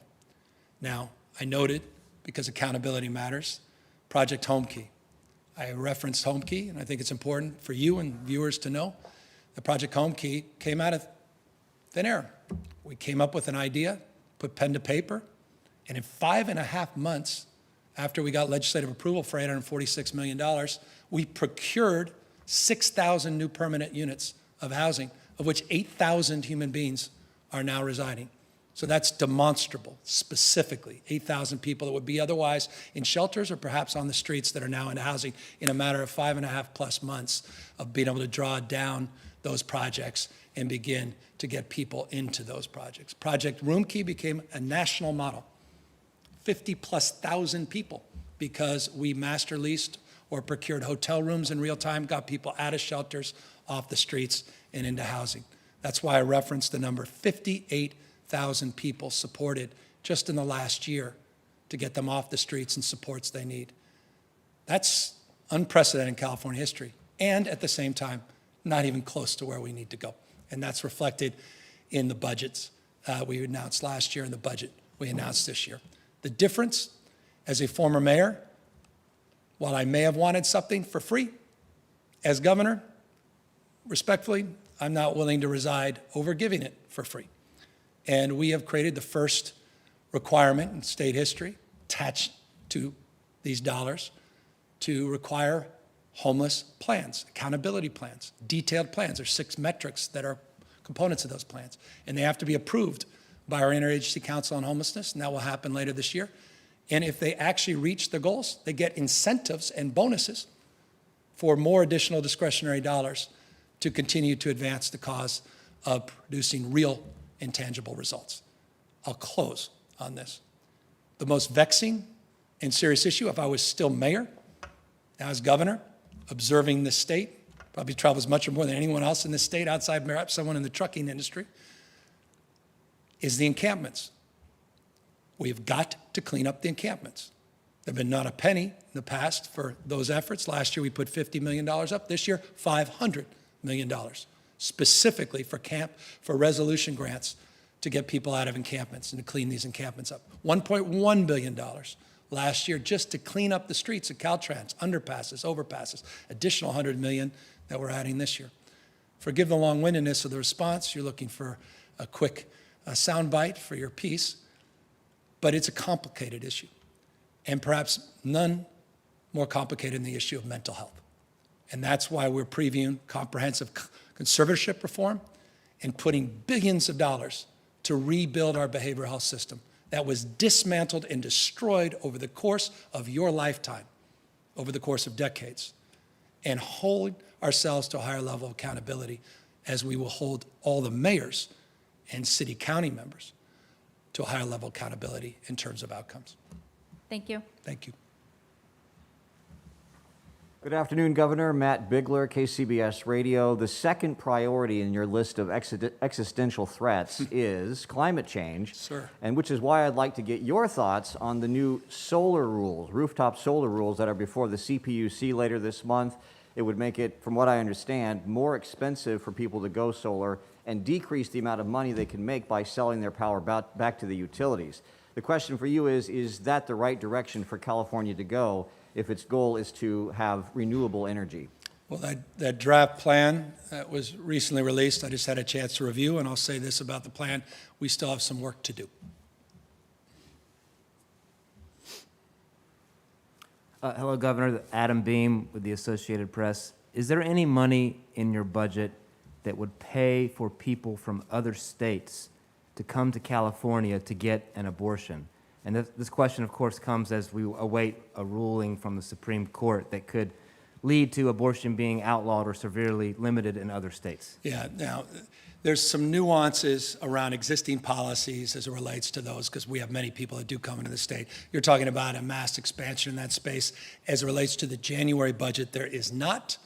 Those conversations are ongoing, and we continue to work with providers, working with the legislative leaders in this space. There are a series of reforms that I enumerated as it relates to reproductive rights, a number that you saw on the slides, a number that I mentioned that were not included in the slides around flexibility in terms of medical procedures, but there wasn't a mass expansion specifically to your question in that space in the January presentation and budget that I'm providing and presenting to the legislature. If I understand correctly, I guess negotiations or discussions are still happening. Is this something that you are pushing for? Well, the budget that we laid out lays out my priorities for this moment. A lot of negotiations are occurring across the spectrum of issues. I'll leave it at that, and respecting your question and your follow-up, particularly at a profound time, an existential time for reproductive rights and women's rights. I've said this on many occasions. It's rather extraordinary to me what has happened in Texas and what has happened in the U.S. Supreme Court. And so I feel a great sense of responsibility as a Californian, as a father of, well, not 4 kids, 2 happen to be young girls, to do everything in my power to empower them, empower their rights, their freedoms, and to preserve them, and to maintain California's unique role, and I would argue responsibility, to be a national leader in this space. So I'll leave it at that. We'll work through the details over the course of the next few weeks. Look forward to engaging the legislature more on this very, very important issue as we anticipate the Supreme Court ruling later this year. Thank you. And finally, last question. Do you support the plan that was introduced by some Democratic lawmakers earlier this month that would pay for single payer by raising taxes by an estimated $163 billion? No, I have not read the plan. You saw my proposal today is universal health care, first in the nation. You've seen my strong advocacy in this space. I laid out what I've been proposing over the last few years and the components of moving in that direction and the need to understand more fully and comprehensively an approach and strategy, the tax incentives that I've laid out in this year's budget, including $5.5 billion in tax credits for research and development. I have not had the opportunity to review that plan, and no one has presented it to me. Hi, Governor. Dustin Gardner from the San Francisco Chronicle. You talked about leaning into conservatorships. What exactly do you mean by that? Well, as I said a moment ago, when you ask, I will only say that I look forward to telling you more. And I'll just say I look forward to telling you a lot more in the coming weeks. I recognize what you recognize. What's happening on the streets and sidewalks in our state is unacceptable.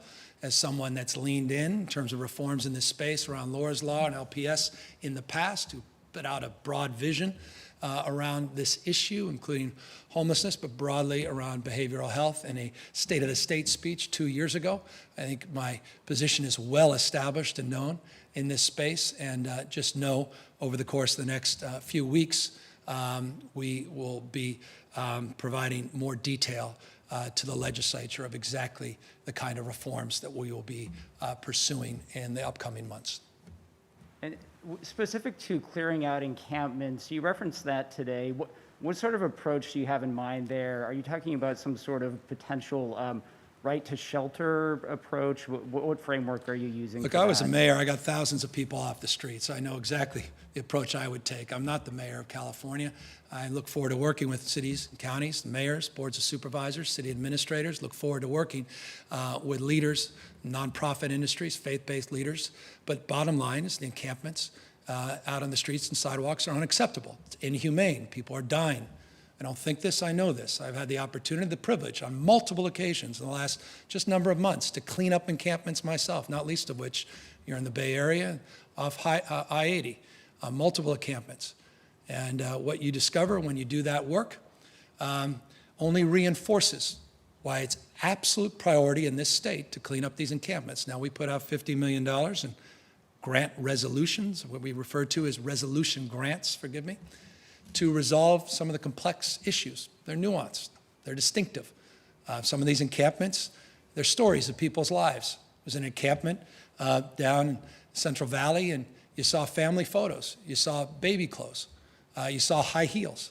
You didn't see needles, you didn't see excess bottles of booze and the like. It's a very unique and distinctive challenge. That required a different approach, and that's why we put out $50 million of matching grants to help support local decision and determinations to deal with resolutions in order to encourage people off and out of these encampments. I'll give you another example. Down in Southern California, working with the VA, we had an issue outside of the VA of an encampment.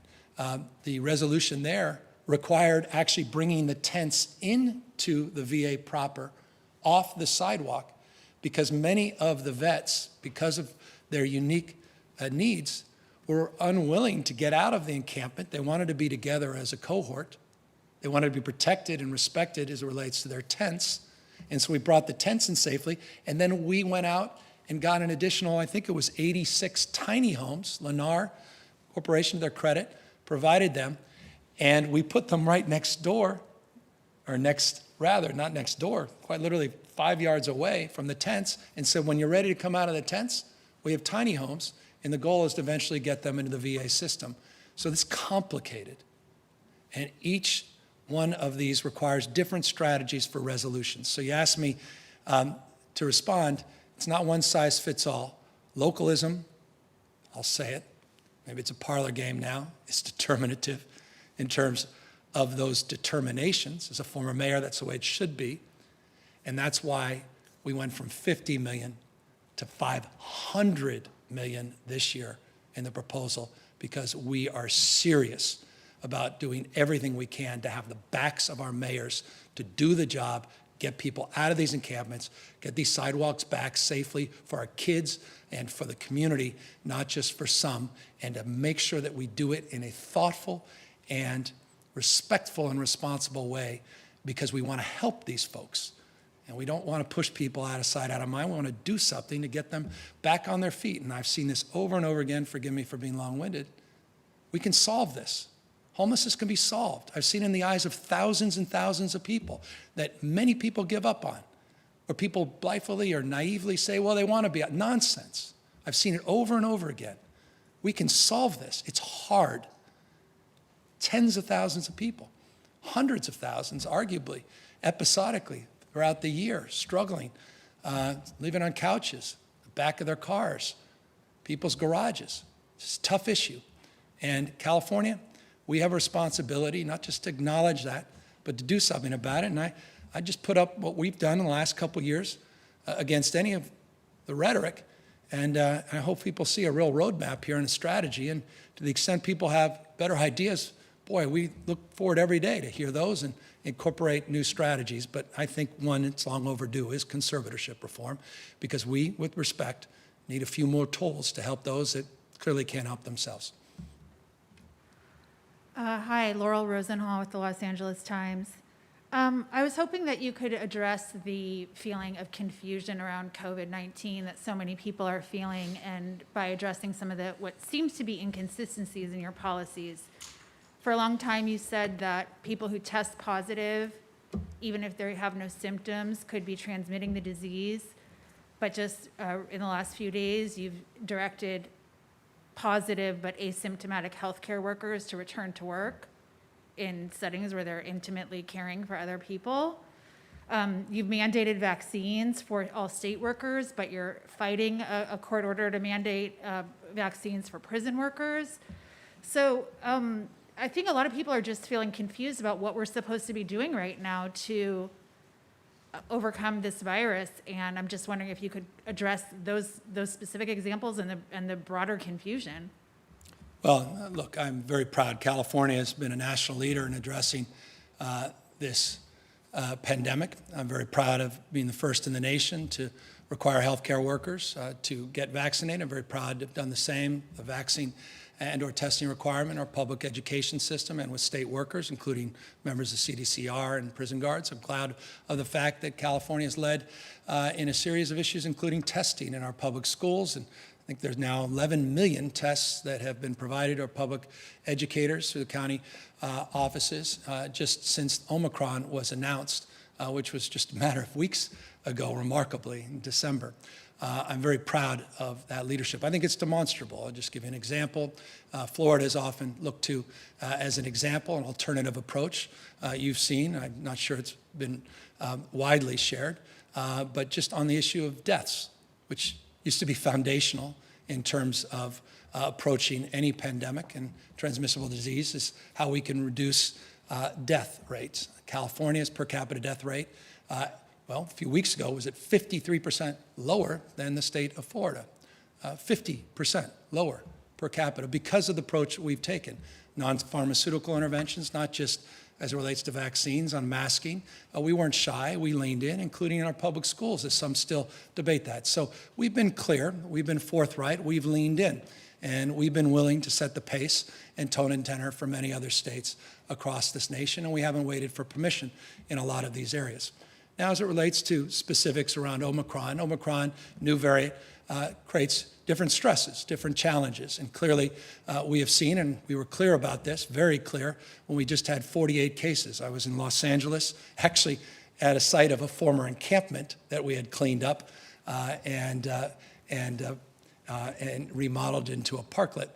We mentioned that of the 48 or so cases, the vast majority of individuals had been vaccinated. It was an early sign of how transmissible this disease was and virulent the Omicron variant in particular was, and the need and importance of getting boosted on the basis of the understanding at the moment and the understanding today.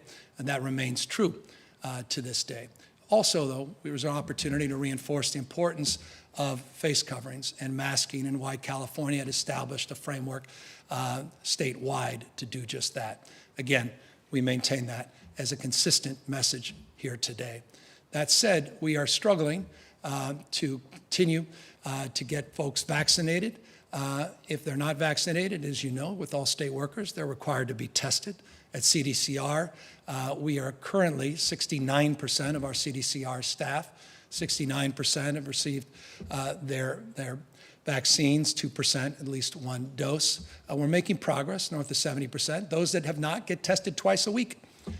Those that are not vaccinated get tested even more at facilities that have had larger outbreaks. In the state, we're at 75%. We still have work to do, specific to your question, as it relates to state workers, to get them vaccinated. Those that do not, as you know, it's a mandate to test if you're not vaccinated. We continue to do more on testing. We're making progress with CHP. We've got work to do with CalFire. We've been very transparent about this, and we continue to lean into this space.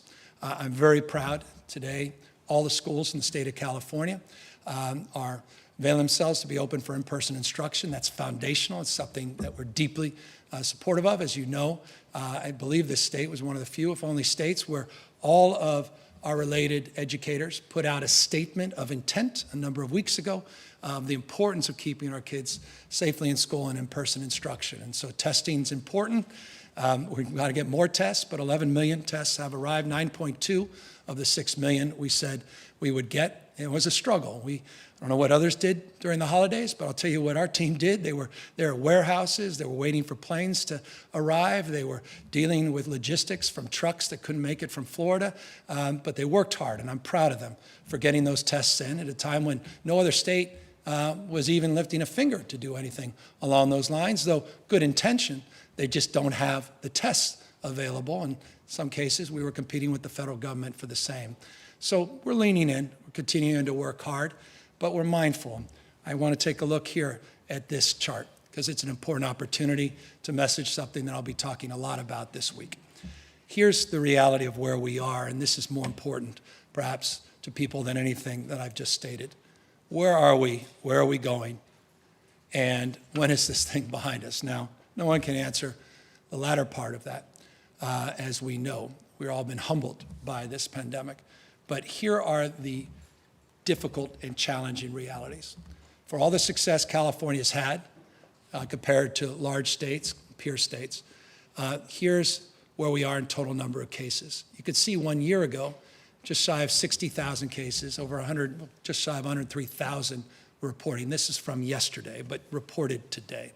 Here's the part of this slide that I want you to focus on, and that's total hospital census. We're almost, and we anticipate by the 14th or 15th, just in the next few days this week, that we'll be at a higher total hospitalization census than we were at the peak of this pandemic early last year. But also note, not all of them are COVID patients. 22,000 last year, 11,000 that we reported today are COVID positive. Now, we anticipate the COVID positive numbers to rise. Why? For every, and here's the latest number, and these numbers change. This is not about inconsistency, this is about the nature of a pandemic and a disease. As of this weekend, our current data suggests that we have roughly 4.5 folks every 100 that get, or rather, 4.5% of people that get the Omicron variant. 4.5% end up hospitalized. The average length of stay is 3.6 days. Two things to note on those numbers. The 4.5% is lower than the Delta by a significant margin, and the number of days hospitalized is more modest. It's less days than with previous viruses. So while the numbers may be percentage-wise smaller, the totality of those getting this variant are such that it's going to put tremendous strain on our hospital system. It's not unique to California. We currently have 2,250 contracted workers to supplement our staff. We're hoping to get another 1,250 in the next 3 weeks to supplement staffing in many of our hospitals, and notably in our emergency departments. Take a look at those emergency department visits. You see that number substantially greater. That's where tremendous stress is currently being placed as it relates to our EDs. And so we have work to do. You referenced some changes we just made.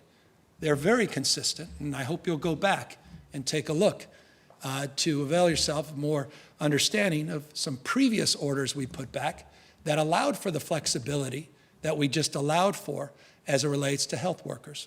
And so we extended that same flexibility as we had done in the past in order to address the stress on the system. It's called dealing with reality.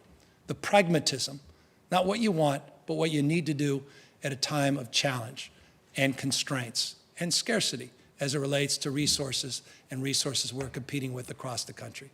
So we've done that by providing 200 more National Guards men and women at our OptumServe sites. We've extended the hours of operation.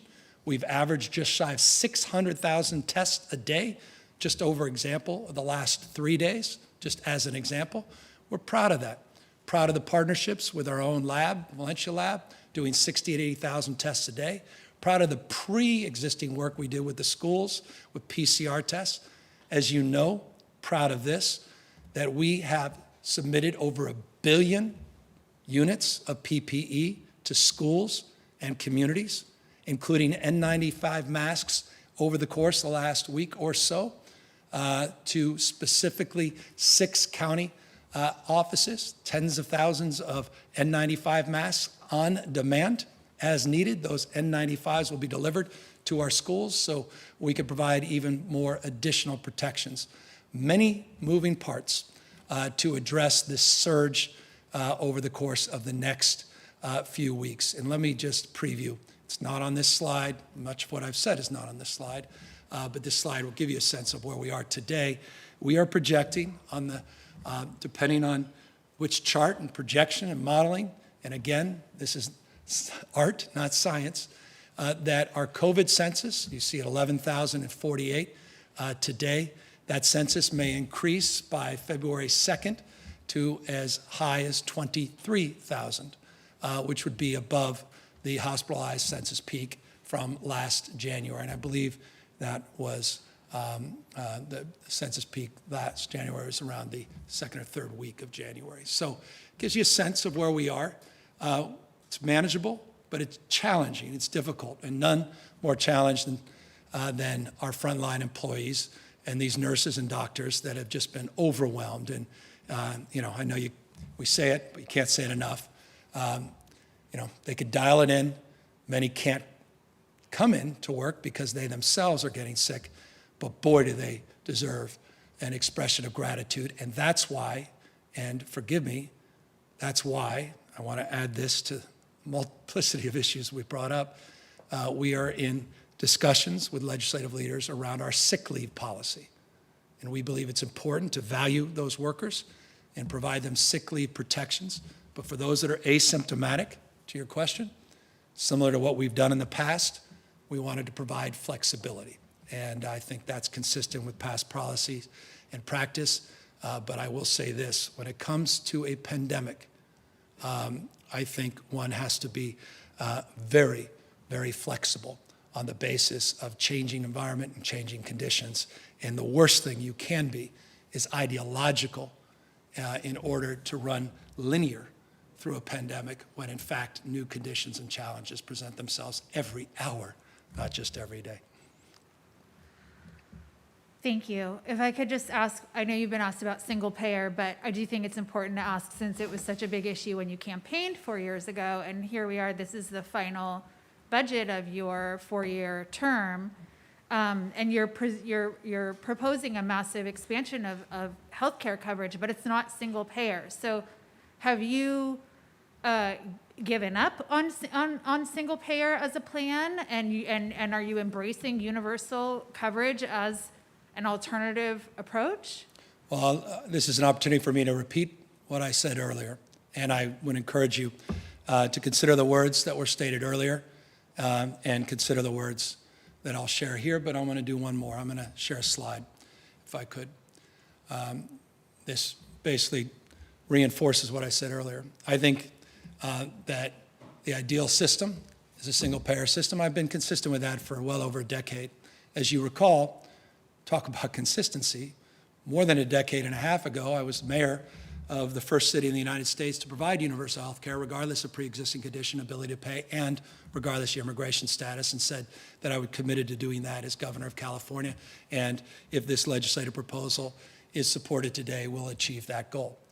I've also long believed in the goal that we are highlighting here today. So much so that some of my first acts as governor reinforced that framework, where we launched specific conversations with the previous administration, the Trump administration, and then when the Biden administration came into office, you can see the second bullet point there, we engaged the Biden administration around the flexibility that is required. See, the difference here is when you are in a position of responsibility, you've got to apply, you've got to manifest the ideal. This is hard work. It's one thing to say, it's another to do. And with respect, there are many different pathways to achieve the goal.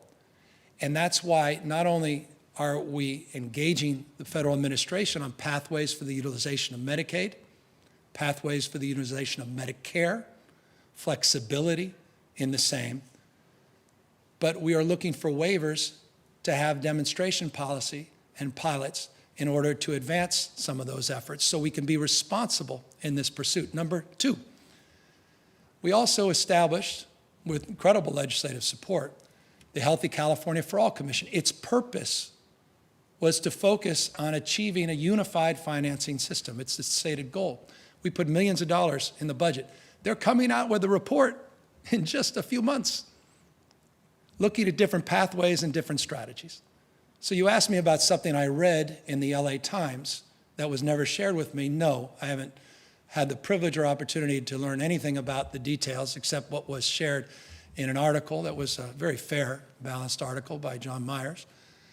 Beyond that, I don't know what they're proposing. I know what we're proposing. I know what we've done.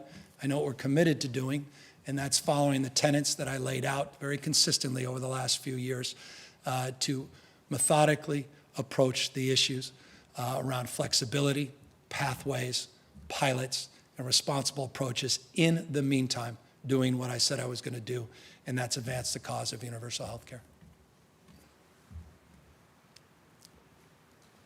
Hi, Governor. This is Alexi Casa from CalMatters. During the recall, And by the way, everybody, Keely's here to talk about the budget and details.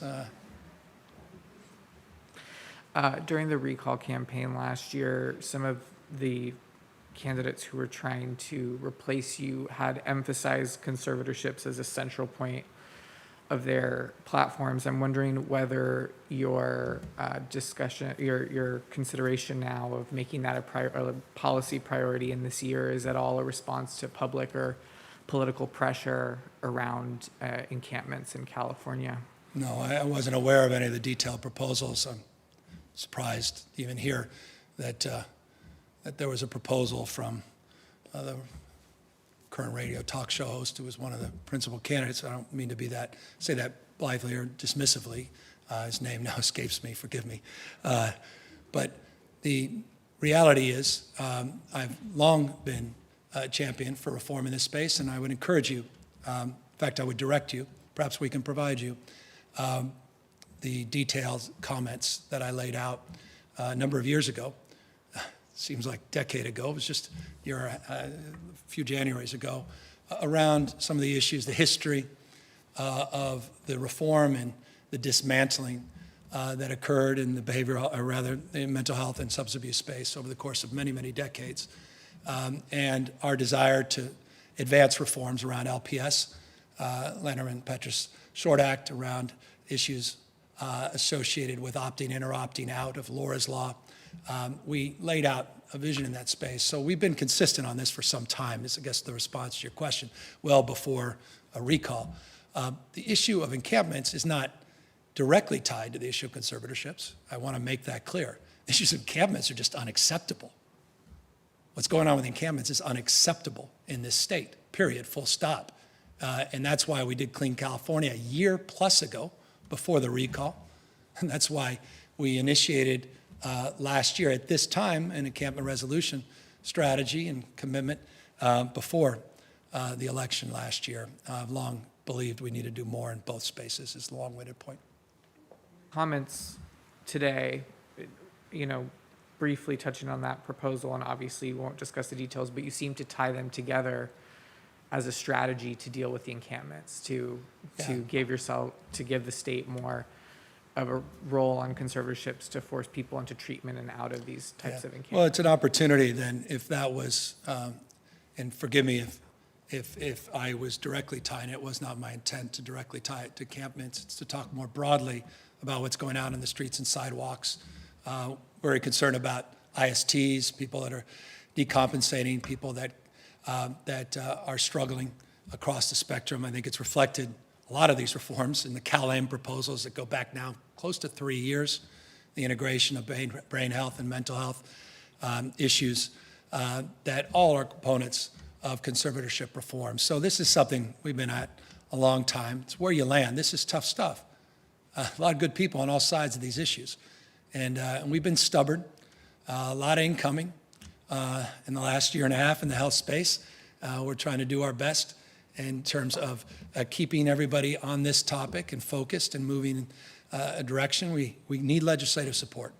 We're going to need legislative partners. We've got a lot of work to do in this space. I'm previewing it because I think it's important. I'm previewing it because I want you to know that we're not giving up. We're not satisfied with the status quo in terms of the tools in our toolkit to help people that are struggling and are putting themselves in harm's way. I don't want to see any more people die on the streets and call that compassion. There's nothing compassionate about someone dying in the streets or stepping over someone on the seats or sidewalks. Nothing compassionate about that. And as I said, what's happened in encampments, I've been there cleaning up encampments myself. We'll continue to be doing that. And cleaning up this state, which I've been doing on at least a half dozen occasions without any of you around, because I'm committed to the cause that I think is uniquely challenging here in the state of California to address this crisis, and it is a crisis, homelessness and housing.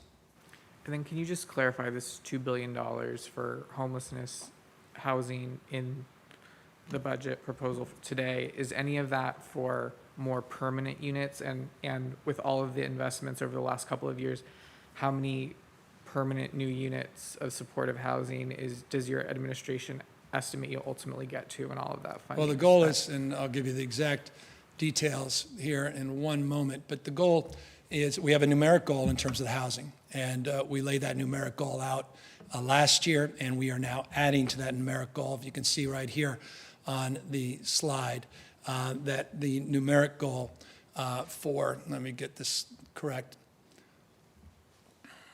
Someone else is taking over the slides. Here we are. So 44,000, specific to your question, 44,000 units was in part of the comeback plan. We're talking about an additional 11,000 units. So the numeric is 55,000 total new units and treatment slots, to your question. As it relates to new money, I'll remind you, and it's why I put this slide up, to remind everybody the multi-year commitment. There's the 55,000 new homes and treatment slots. But as it relates to the specific investments, these multi-year investments, there was specifically about almost $3 billion laid out for behavioral health housing, specifically in that space. What we're offering this year is additional money to find a bridge to the permanent supportive housing. And that's tiny homes, that's procuring treatment and health slots and shelter slots in the interim. So the ideal is the permanent supportive, but in the interim, we've got to do more to provide rapid rehousing and other supports that are part and parcel of that $1.5 billion package. I'll have our team walk through the details of what's eligible for the dollars. It's been well thought out, but it is a bridge solution till the larger package, the $12 billion from last year, is ultimately implemented over the next number of years. Governor, Nicole Nixon with Cap Radio. Why wait until 2024 to fully expand Medi-Cal, especially since we're in a pandemic that is disproportionately hitting undocumented workers? I believe the expansion for 50 and over was passed last year and fully implements in a few months. So why a longer timeline for full expansion? Well, I want to just acknowledge we're doing something no other state's done. I want to acknowledge the fact that this state has not been shy, and we've led in terms of the expansion for everybody 0 to 26, regardless of their status, which was one of the first things I did as governor last year. The May revise included everybody, all our seniors, and work with Senator Razzo and others to refine that.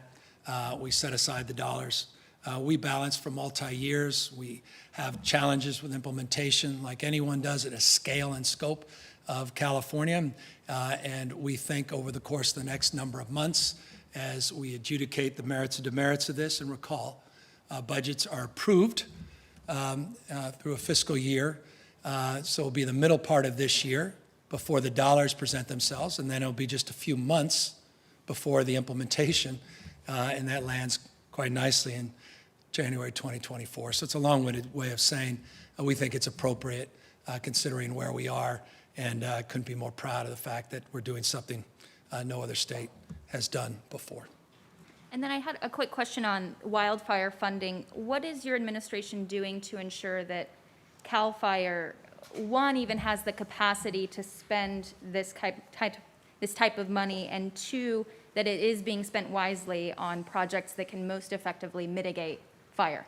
Well, I think one of the great things about being governor is recognizing my role and responsibility in relationship to the role and responsibility of the legislature. And I think it relates to oversight and accountability. The legislature plays a big role in that, and I applaud and compliment that role and continue to support that role. That said, we have a unique responsibility ourselves as agencies, and I'll be appointing a new CAL FIRE director in a matter of, well, very shortly. I'll leave it at that. I'll be announcing a new director, and I can assure you this individual is well-versed not only in the challenges but also the opportunities at CAL FIRE and accountability in terms of producing results and investing your tax dollars wisely and thoughtfully. But here's what I would say in addition to all of that, and I think it's important. I highlighted it in the presentation. We put out a detailed plan in terms of fire prevention. That's a plan that provides a blueprint of sorts of our approach and our thinking, and allows us, with some thought, to plug in that vision and to apply those ideals with budgetary specific requests that we're presenting this year to the legislature in terms of equipment, in terms of prioritizing fuel breaks, prioritizing forest management projects of all stripes, from prescribed burns to reforestation efforts and the like. And so all of that is part of a broader package of transparency and accountability that's also embedded in the work we do every single day. But look, I agree with you. It's just a significant amount of money, $2.7 billion over 2 years. CAL FIRE and their respective agencies at OES haven't had these kinds of discretionary resources, or at least resources of this magnitude, in the past. And you're right to highlight this point, the importance of making sure the dollars are spent wisely. That's our collective job. Hi, Deborah Kahn with Politico. Question on the local control funding formula. You're proposing to adjust the way that schools calculate attendance levels. Is that a compromise instead of just moving to an enrollment-based calculation like the legislature has proposed? Well, legislature, we'll be working with the legislature. I know there's a proposal on that front. I should note that we are looking to invest about $1.2 billion of Prop 98 money to look at a 3-year ADA framework so that we can address some of the pre-existing decline in enrollment that predates even this pandemic, maybe exacerbated by the pandemic.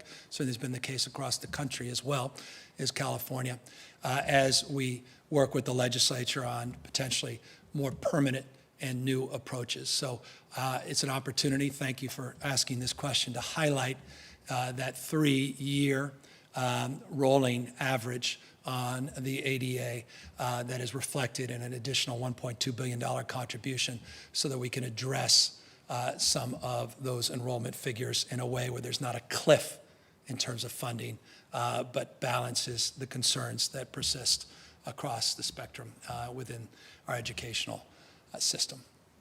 Okay. And then a question about high-speed rail, your new transportation package. Does it go any further, or how confident are you that what's in there will, for rail and transit, will make the legislature want to approve the bond funding?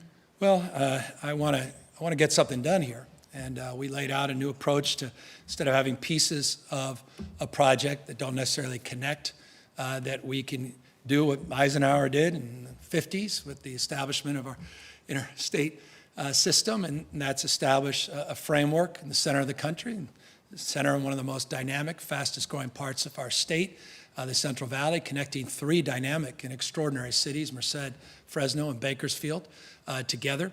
At the same time, doing that and finishing our environmental work, both for the northern and southern terminus, which we've done, and continuing to fund regional projects that can connect to the larger projects. So your question deserves a response, and as you can see in that transportation package, those regional projects are for regional transit projects that actually have components that are already part of the larger blueprint for high-speed rail, but are not exclusive to the high-speed rail, but are planned to plug in if and when the resources present themselves to more fully implement the broader vision. But we want to get the job done in one of the most dynamic parts of our state. We want to do justice to those in the Central Valley. Want to finish the job. We don't believe in running the 90-yard dash. And I think we've made progress with the legislature, and I'm sure you'll find some quotes to complete your work that may suggest gaps remain. They do, always, on every topic. But we've made progress with the legislature, and I think they'll look very favorably, I hope, at an unprecedented $9.1 billion additional transportation package that I'm really proud of, that I think addresses a lot of their specific priorities as well. We were very intentional in what we included in that package. Okay. And then one question about your proposal to defer the gas tax increase with inflation. Has that ever been done before? I don't know. I've just been here 3 years. I'll leave that to the historians. HD was here 1850. And so he'll walk through and you can regale you with the 5 or 6 perhaps other times. I'm not aware. There's some trade-offs there though, right? I mean, you're deferring, you're not getting some SB1 road repair money, but it is a regressive tax. So can you just talk about kind of the trade-offs there? Yeah, well, because California is as resilient as it is, because we have the fastest growing economy of all Western democracies over the last 5+ years, because we've done a little better than many in terms of addressing the pandemic, and as a consequence, our economic output is strong, and as a consequence of that, our budget's running, really just extraordinary back-to-back surpluses. We are able to backfill that loss, as you referenced. So we're able to do that, and so that would be how I respond.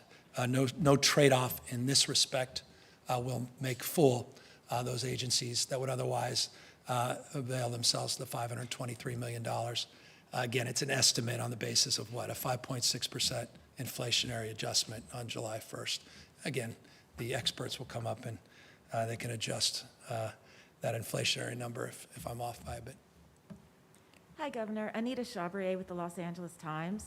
I just wanted to go back to reproductive rights for a moment. It looks like there's about $60 million in your proposal for reproductive rights, $20 million for training providers, $20 million for subsidies, and $20 million for increasing security around infrastructure and facilities. Do you see that commitment going forward regardless of what the Supreme Court does, or is it something that's reactionary? No. And can you tell me how concerned you are about threats if California does become a sanctuary state? Well, I don't know about threats. I see it as opportunities. It's devastating because the threat to women's lives all across the country will be put into peril.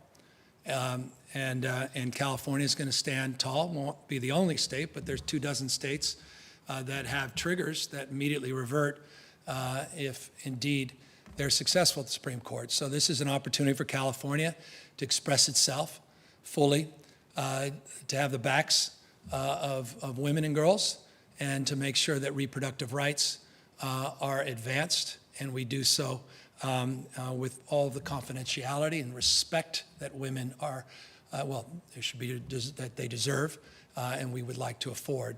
So the answer to the question is no. I hope we can continue to expand opportunities for reproductive rights, regardless of what the Supreme Court does.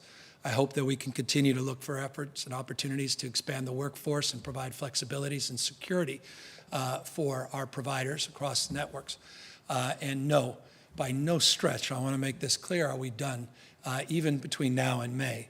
I'm looking forward to working with the legislature and working with our partners in this space. I can assure you the May budget will reflect even more support, and regardless of what happens, I hope in future years we'll have the opportunity to do even more still to respect women, protect women and girls, and continue to provide their constitutionally protected rights, regardless of what a few members, extreme members of the current makeup of the U.S. Supreme Court opine. I'm going to jump to behavioral health. You've pointed out a couple times how decimated our system is for mental health care. It presents a really great challenge, not just in terms of providers, but facilities. Without going into conservatorships, what's your overall vision for what you want to provide in California for mental health care? Are we looking at community-based care, an expansion of hospitals? How do you see it working, and what's practical? Well, I would refer you to the very detailed, and my gosh, when I say detailed, it's a slog, and I'm proud of that, detailed vision we laid out in our CalAIM proposal, which is foundational as it relates to provider payments, as it relates to the integration of brain and mental health, as it relates to whole person care approach, as it relates to community-based, culturally competent care, as it relates to incentivizing prevention, as it relates to treating brain health early before you punish it later, as it relates to justice-involved populations. And then I would refer you, number two, to the details that back up the California Comeback Plan related specifically to the home key expansions and the behavioral health expansions that were approved by the legislature last year on the infrastructure that is above and beyond the vision laid out as it relates to the reforms pursuant to CalAIM. And then I would, to the extent you're still interested and you haven't lost interest, refer to a number of other segmental components that are connected to the behavioral health system, but don't necessarily reside in those two buckets, not least of which the incredible support that is provided annually pursuant to the 1% surcharge that now current Mayor Darrell Steinberg has provided, which is north of $3.5 billion a year. And as I told Darrell the other day, I said, you talk about a contribution. You could be someone worth one of these billionaires worth $100 billion saying, I'm going to give all that money away, or you could have done what Darrell did to set aside billions every single year to the most vulnerable Californians as a set aside for all the years he has. Boy, talk about a life worth living and a life well lived. And so we look forward to making sure those dollars are well used as well. More reform in that space forthcoming. Good afternoon, Governor. Thank you for being here. Colby Bermel at Politico. I want to follow up on your answer to the rooftop solar question. You said that more work needs to be done on the PUC's proposal. Can you please provide any more details on what needs to be changed? And are you worried that cutting installation benefits and imposing a monthly fee will hurt the solar industry and customers who want to install panels? Well, I think on the basis of the latter part of your question, by definition, my assertion that we have work to do suggests and implies that just that, we have work to do. So I'll leave it at that. We're many parties, many conversations, lots of balls in the air, a lot of work in that space. More on that very shortly, but I think my answer says, well, at least responds to the latter part of your question. Do I think that changes need to be made? Yes, I do.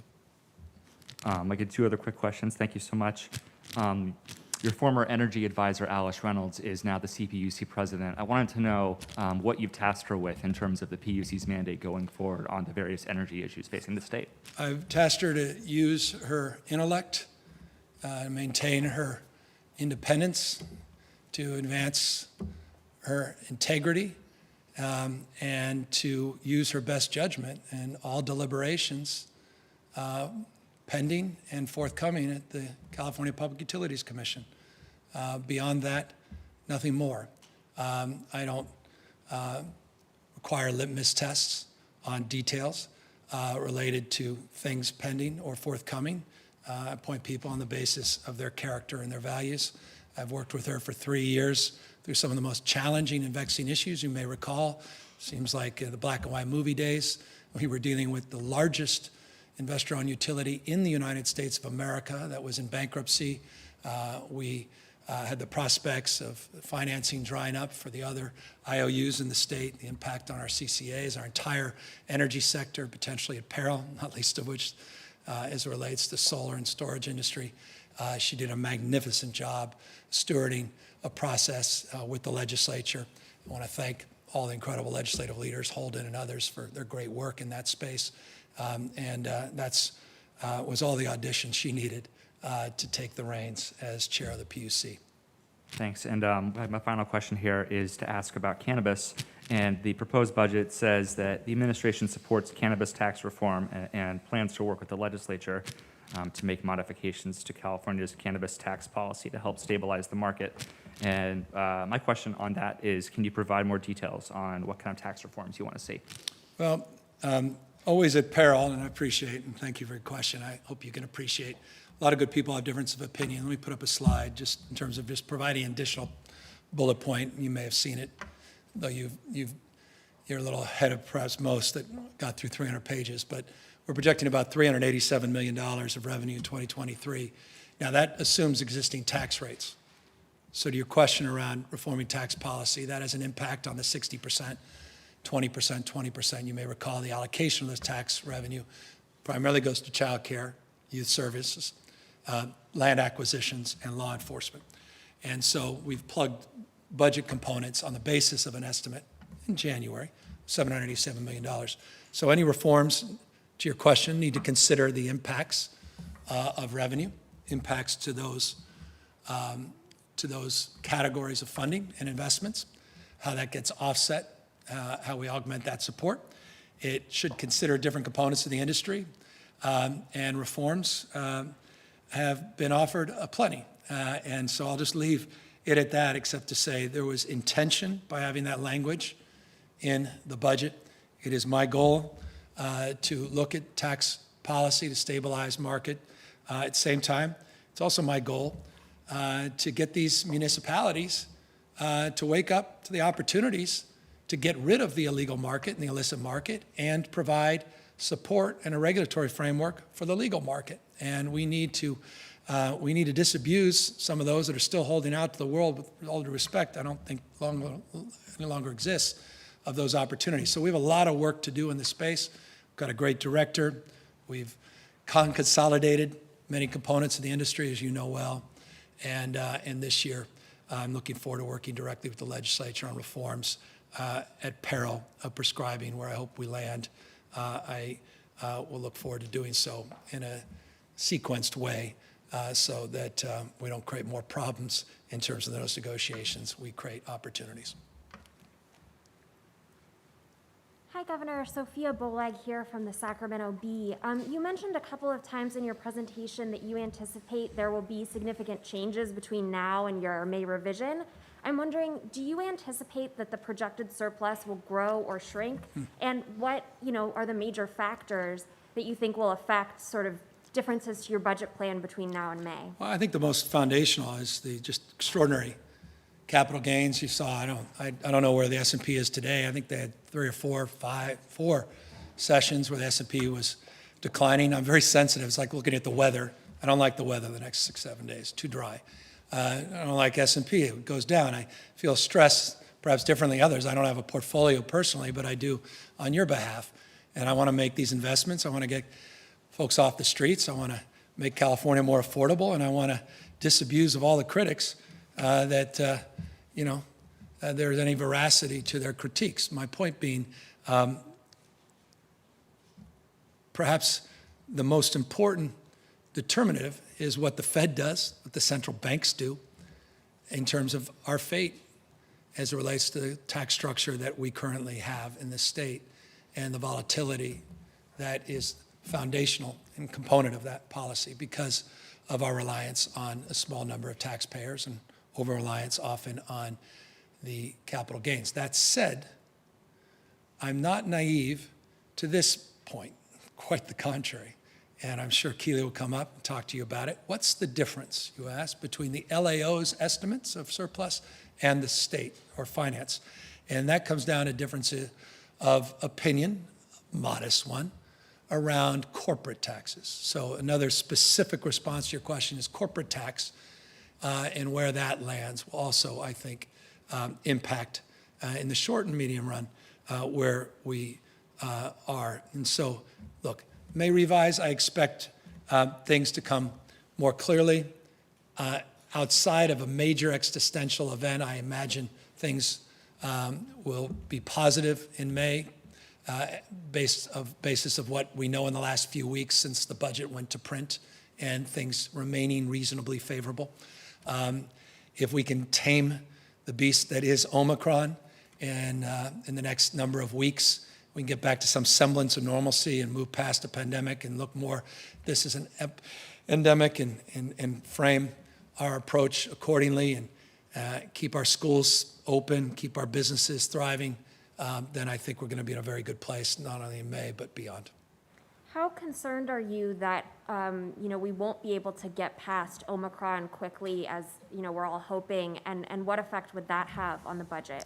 Well, it could play a big role. I mean, obviously, it's directly impacting the budget in the context of the request, the legislature, the $1.4 billion that we're requesting for the remainder of the fiscal year. It just gives you an example of some of the constraints that have been placed on our system, the testing scarcity that's been highlighted across this country, despite the fact we've provided 9.2 million tests in the last number of weeks, 11 million since the first Omicron case to our schools. So yeah, that is a wild card. And it's not just Omicron. I told you last year, I said the word of the year was humility. We're starting with that same word in mind in 2022. You don't know what you don't know. There was someone who sent me some detailed information. I called last week. I said, what is this new Delta/Omicron variant? And there's some hybrid variant. I remember a year ago, we were tracking over a dozen variants. We had 2 West Coast variants that we were tracking. So this is it's a challenging time for all of us. No state poised to do better to manage it, as difficult as it may be, as circulinear as that approach may be in terms of our day-to-day responses. But I'm confident in this blueprint. I think we're being thoughtful in the January presentation.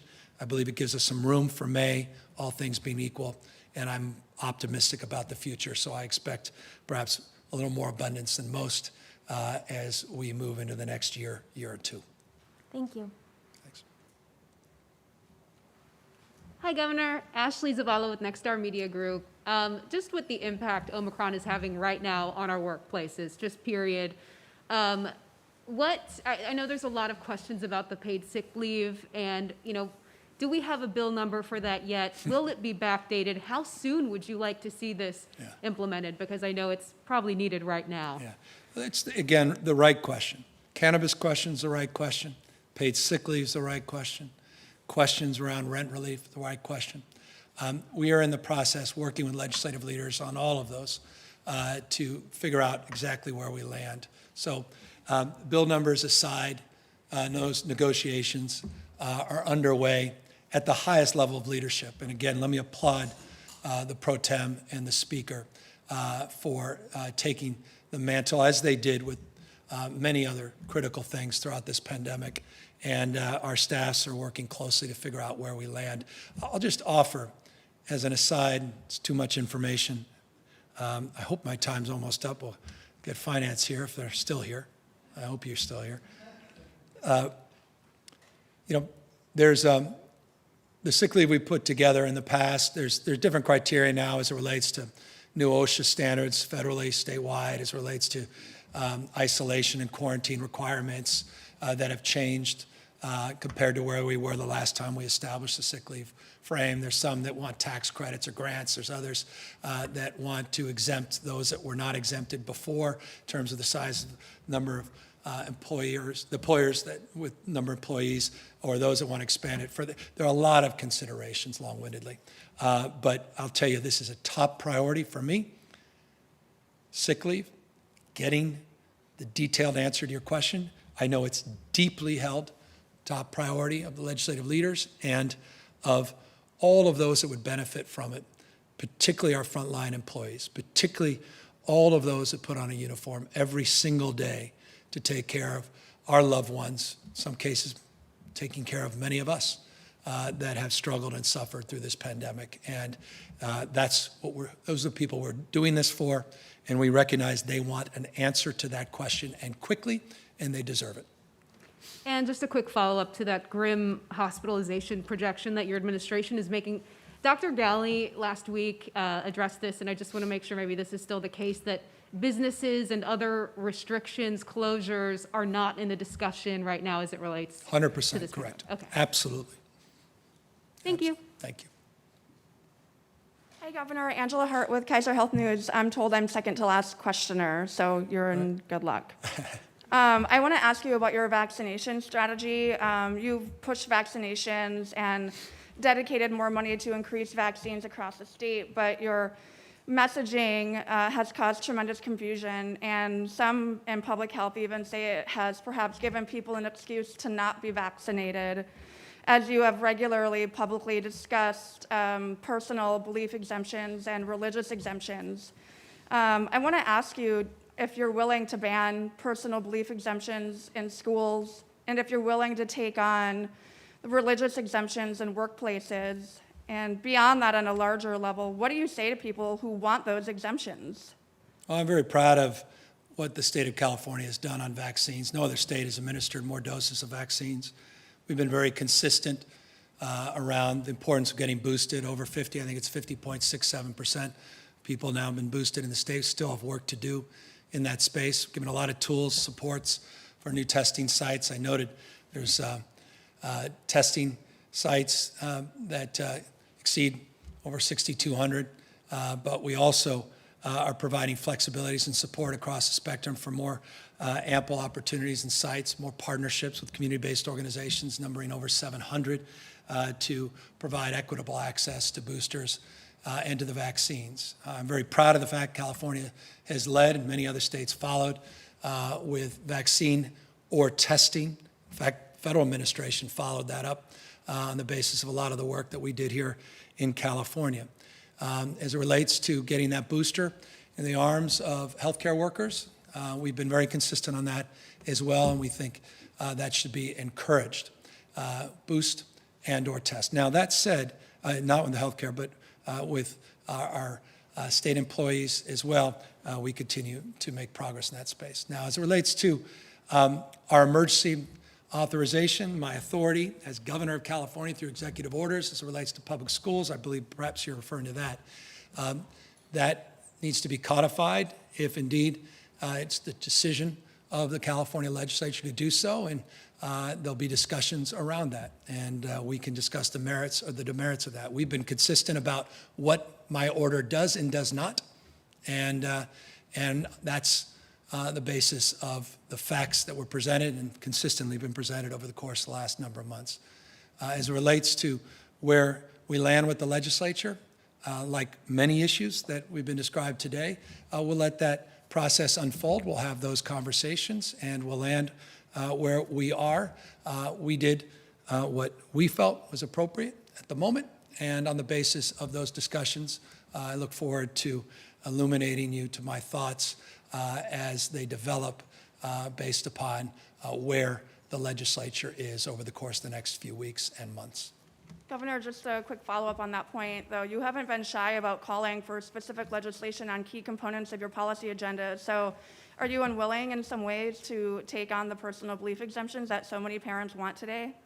I'm very proud of the fact that California has led, didn't wait, led, didn't ask for permission, didn't wait for the federal government, the CDC, on so many areas. So we're not timid as it relates to the personal belief exemptions along the lines, if you're referring to public education, it's after full authorization from the FDA, which has not even availed itself, as you know, and gives us the time to discuss those concerns and those considerations. And I look forward to engaging the legislature on that basis. But I am very proud of the fact that we led, and California was the first state in the United States to require those vaccines for healthcare workers and promoting the same for our students, the 11th required vaccine that builds on a well-established vaccine protocol that has existed not only in this state and this nation for decades and decades. Thank you. And briefly, let me ask you about Medi-Cal RFs. Community clinics and other entities across the state are really concerned that there's zero money or not enough money in the budget to offset federal 340B losses. I didn't see any money in there, and I'm wondering why not give these entities the money they depend on to offset drugs for poor people and a range of other programs? I think, let me cut you off. I think someone's misled you. I'll have Keely and the team provide the details of some of those supports that are not unique to this year, but were provided last year as well. Governor, I'm sorry, did you say there is 340B money? There was 340B money provided in the comeback plan, and the team will avail you of some of those details. And can you explain why move a fee-for-service drug carve-out when CalAIM and California writ large is moving more forcefully into managed care? We've laid that out in detail through our proposals over the course of the last few months. Our position is well established, and to the extent you can talk more fully and substantively in the context of those reforms with Dr. Galley, we'll make sure our team avails themselves so you understand our thinking more comprehensively. Good afternoon, Governor. Tanu Henry, California Black Media. As you stated, many of the proposals are targeted and intentional to spur economic growth, jobs, and private sector participation. Are there specific plans to make sure they're equitable and inclusive, particularly for Black Americans who are still, Black Californians who are still experiencing unemployment rates that are higher than statewide averages? Yeah. We've designed the programs with equity in mind. I believe in the presentation I referenced of the $4 billion of small business grants that we put out, a specific metric, which was minority and women-owned businesses, and making sure that we're transparent and public about who are the beneficiaries and recipients of those grants. That grant was designed with equity in small businesses and diversity in mind. Our vaccine efforts are designed with equity and diversity. In fact, we created a healthy index as it relates to what we refer to as quartiles in the state around this framework. So it's in abundance across the spectrum of the work we do, including specifically the work we continue to do to navigate around testing and vaccine protocols through COVID, and specifically to the extent that I think you are looking for more around economic development, specifically around economic and workforce development. And so you'll see that throughout not just the budget itself, the 300 pages, but in terms of all of the work our agencies are doing, not least of which GovOps. And I only reference GovOps, forgive me, I lose everybody. But Yolanda Richardson, our agency director, has been an incredible leader in this space. She actually created an office within government office around the issue of equity to make sure we're holding ourselves to account so you and others don't have to in terms of advancing that cause. Also, you mentioned new investments in our CSU and UC systems. Are there additional investments planned for Charles R. Drew University in Los Angeles in light of the COVID pandemic? Being that university overwhelmingly leads the charge in educating Black and brown healthcare professionals. Yeah, I'd have to ask Keely if there's a set aside. They'll come up in a moment and they can answer the details about that level of specificity as it relates to that set aside. But broadly, we're putting together a vision for the future, a framework, a multi-year commitment to the system that provides more predictability and we hope more accessibility, particularly for our diverse populations in the state, 16,000 new slots that are part of our multi-year compact that will be set aside just in the next budget year as a down payment, our commitment to make sure more California residents and more diverse student body is represented, that truly represents the state, both at the CSU and the UCs. But the team can answer the questions about any specific set-asides. Mr. Governor, just because I'm closing this out, Would you care to share with California how you prepare for a press conference like this and last through it for 3 hours? Is that where we are? Forgive me, first of all. I guess better to ask forgiveness than permission. I'll I know you guys have heard me say this, I'm wasting your time, and my wife, if she could kick me, she probably would now, because I think we're an hour past our lunch date.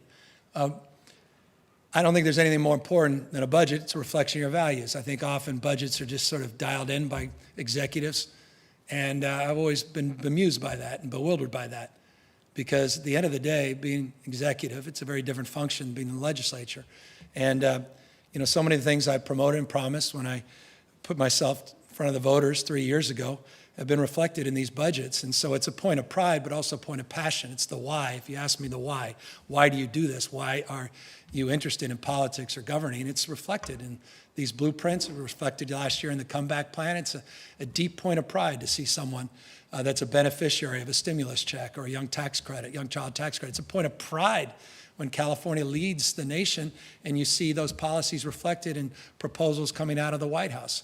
It's a point of pride to acknowledge areas of weaknesses and to acknowledge that we have to do more and better on homelessness and housing costs and address the issues of reform, which are stubborn and difficult. And it's a point of pride that we continue to lead the nation in our response to COVID, but it's also humbling, because I'm very mindful of the magnitude of the challenges that present us today and those that will present themselves into the future. And so thank you for the question. Thank you for your time and attention. Thank you all for the incredible support. And that's to the team. And thank you to Keely and HD and every member, Erica in particular, working with the slides, and to my leadership staff, Angie, and again, to all the incredible work that we look forward to doing together with the California legislature over the course of the next few months. Thank you, guys. And with that, let's bring up finance to answer questions.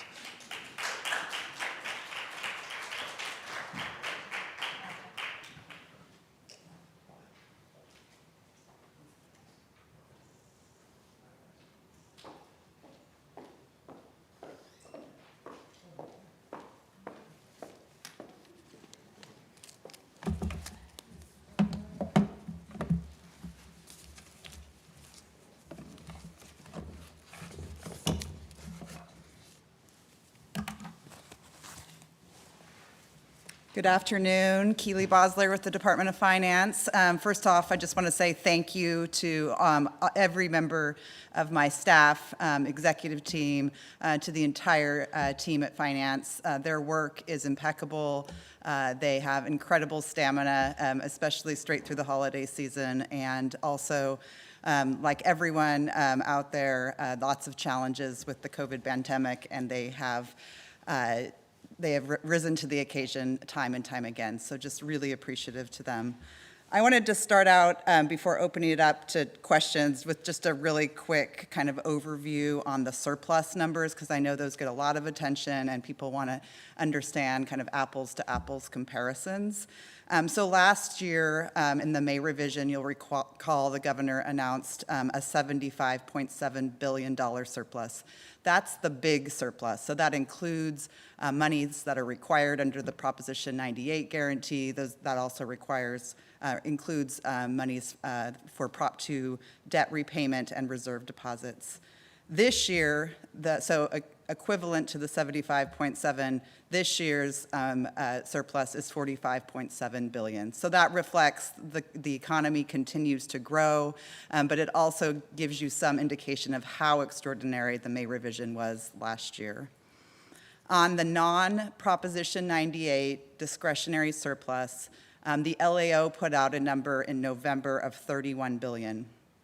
Our number that is equivalent to that is 20.6 billion. So the big differences between their number and our number has a lot to do with our revenue forecast, specifically around corporate tax.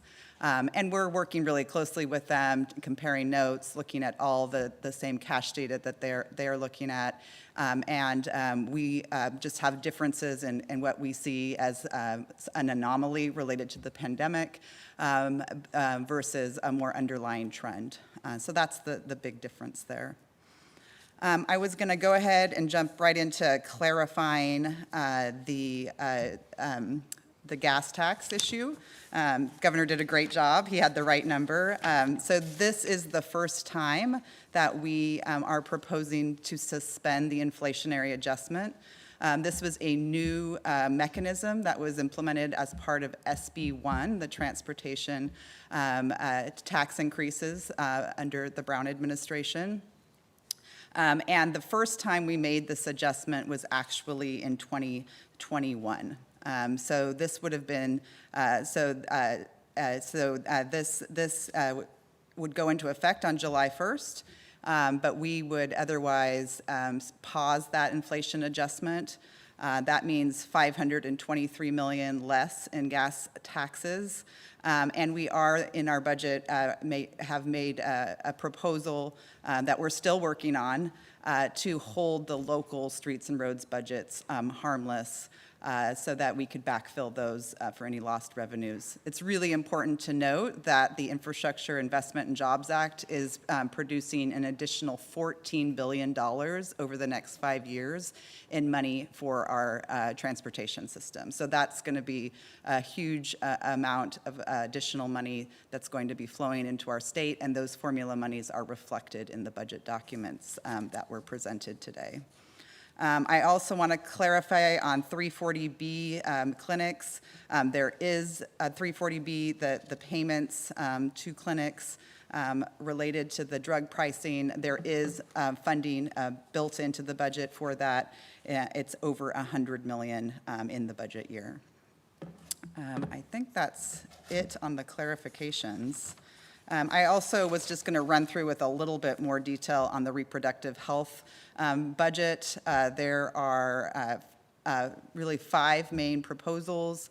The first one is some increased flexibilities in the Medi-Cal program to provide increased access to medication-assisted abortion. There's also expanding the HPV vaccine as part of the Medi-Cal coverage as well. There's also a proposal for funding for workforce related to reproductive health clinics of $20 million, and then an additional infrastructure proposal around clinics of an additional $20 million.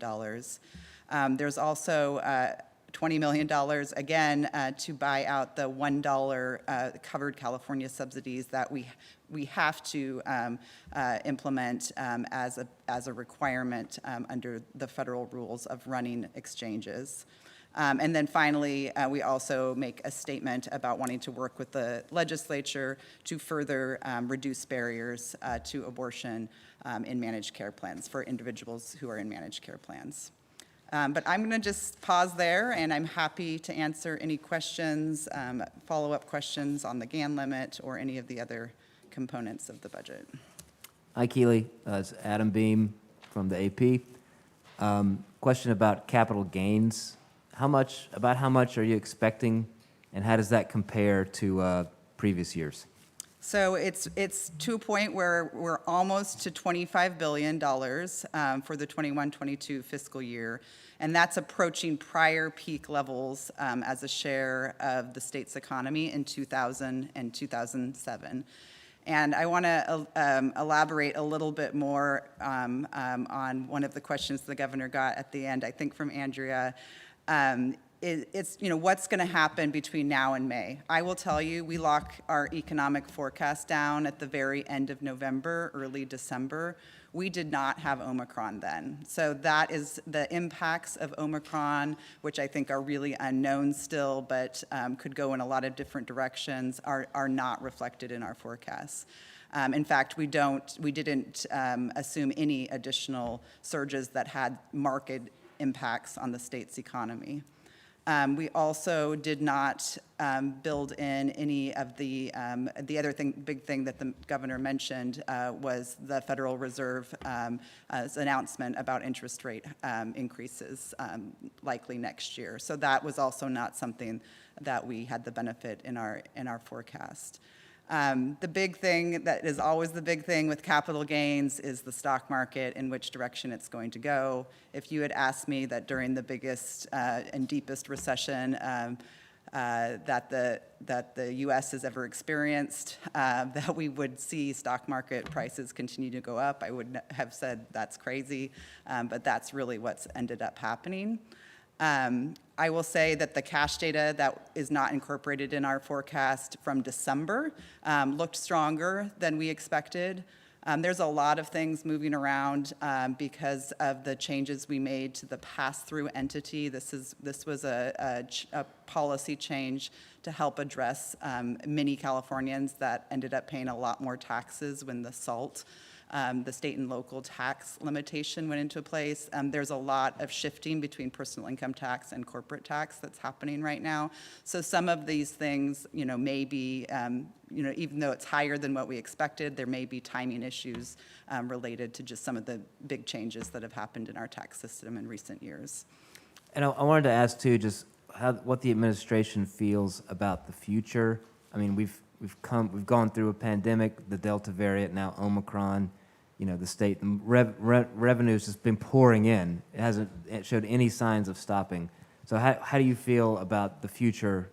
Is that sustainable? What do you think that'll look like? Yeah, no, I mean, obviously, we thought a lot about the future in this budget because a lot of the different proposals, especially in our economic growth and job creation section, is about sustaining and continuing that growth and also making sure that more Californians can participate in that and benefit from the economic growth. So we don't see anything, economists never predict recessions. We don't see anything on the horizon that would trip us up. But when it comes to revenue estimates, and our history of these boom and bust cycles that have been driven by declines in the stock market, we are cautious, and that's one of the reasons why the governor did mention what he did about we really would like to see more reserves.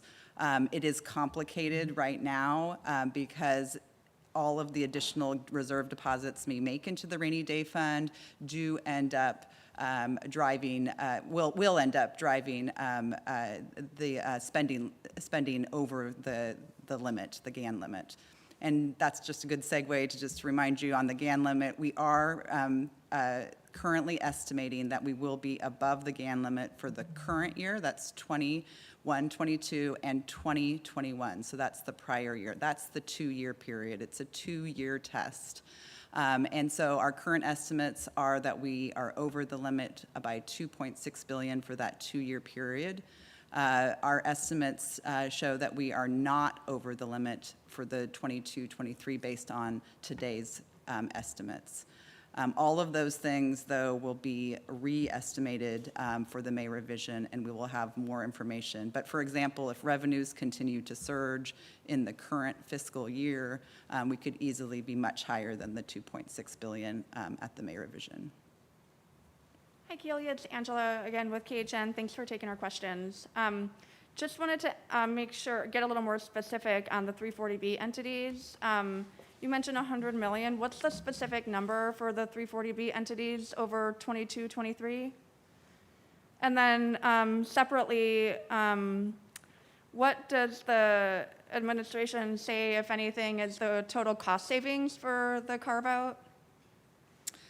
So for 340B, for the budget year, it's a total amount of $105 million. And in the current year, it was $52.5 million. For savings? Sorry, no, that's the payments, the 340B Oh, in the payments. current Yeah, budget year? Yeah. And then how about the savings? I'm going to have to get an assist from one of my team members about that. I don't have that at my fingertips.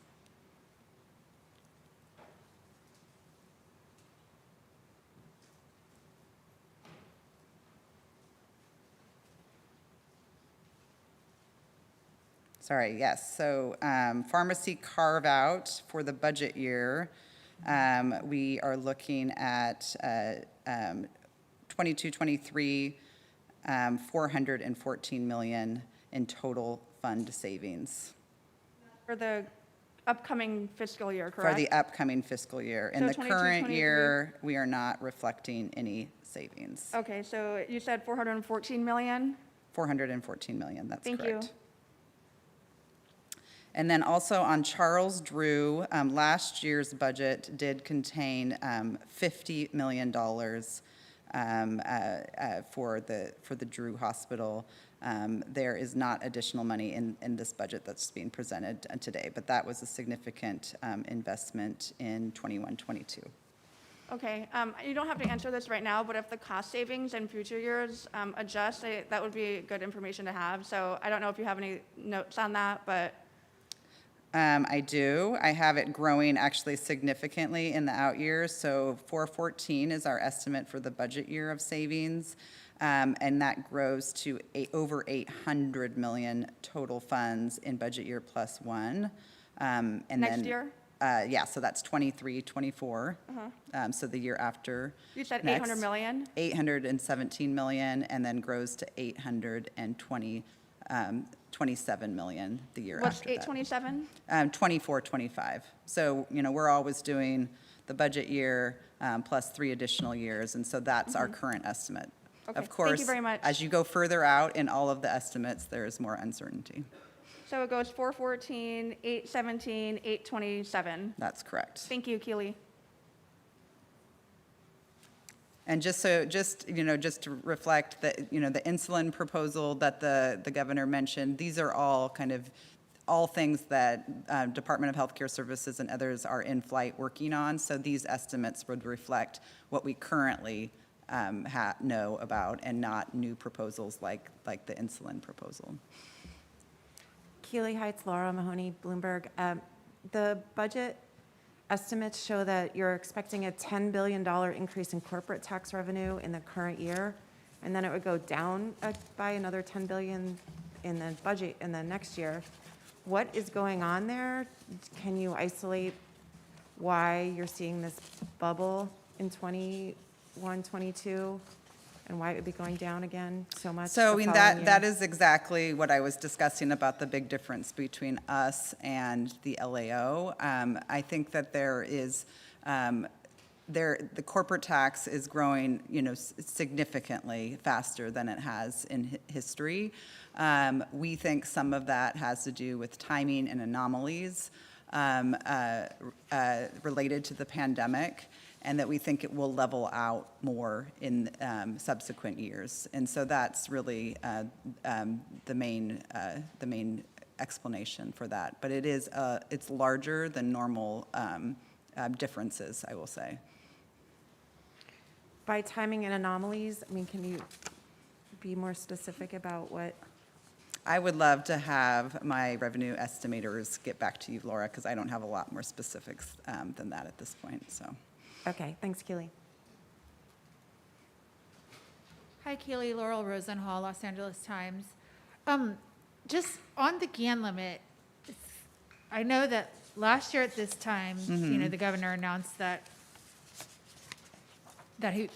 We were over. Exactly. Yeah. And then there was the Golden State stimulus that was to solve that. But then in the end, the budget that was approved did give us stimulus payments, but somehow didn't trigger the GAN limit. That's right, yeah. So, I guess one question is what's the appropriate way for us to describe what happened last year vis-a-vis the GAN limit? Yeah. And then secondly, what do you anticipate for this year? Is it going to be the same thing where the budget gets structured in a way where the GAN limit doesn't actually take effect, even though the circumstances would make it seem like it should? Yeah, let me go through what happened last year. So when we put forward the May revision, we put forward a May revision that showed that we were going to be in excess of the state's appropriations limit.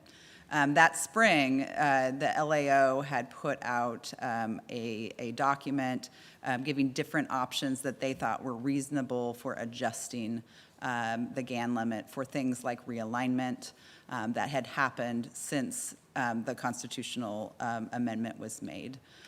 So in the final budget act that was implemented last year with the legislature, there were some adjustments made to the revenues that count in the limit to adjust for those realignments that had happened since the original GAN limit was implemented, mainly the 2011 realignment, and appropriately assigning those revenues to the local limits, because this is a state limit and local limits, so just want to be clear there. And so there were a couple adjustments like that, plus increased expenditures on emergency response, which are one of the things that's excludable from the GAN limit. So given all of those different adjustments, we ended up in a situation where we were below the constitutional limit on spending. Fast forward to this year, we put together our budget based on what what the governor wanted to and thought that the state needed, and we have that budget plan before you. We then go through and do all of the calculations to determine what is excludable and what counts against the limit. And our current estimates are that we are above the limit for again, 2021, that's the prior year that's over and done with, and the current year. We're actually significantly over the limit in the prior year, that's 2021, and we're under the limit in the current year, but taken together, that 2-year period, we are in excess of the limit by just $2.6 billion. That's really nothing on a $200 billion budget, obviously. So a revenue adjustment up, like Laura was just asking about the corporate tax, perhaps our estimates are too low. If we revise that up by $5 billion, we could easily be even further over in the current year. So that's how sensitive these things are, and that's why, because this is just the first estimate of this 2-year period, we'll make another estimate in May. We'll actually make the final estimate in the May of 2023. But the governor has asked us to come back and address the issue this May with proposals. So a lot of different directions things can go between now and May, but we will be back in May to address this issue. And when he mentioned something about reforming this GAN limit, that would have to go on the ballot, right? Right. So that, yes, it's constitution, and I think the main issue is really this tension that occurs between really wanting to put a lot more money into a truly rainy day reserve that can be saved for when we do have another slowdown in the stock market, and the requirement that the Constitution sets forward that requires any monies above that specific limit to return to taxpayers and to schools. So this year, for example, we are at the 10% cap in the rainy day fund. Even if we made a policy decision to put additional monies into the rainy day fund, that counts as spending.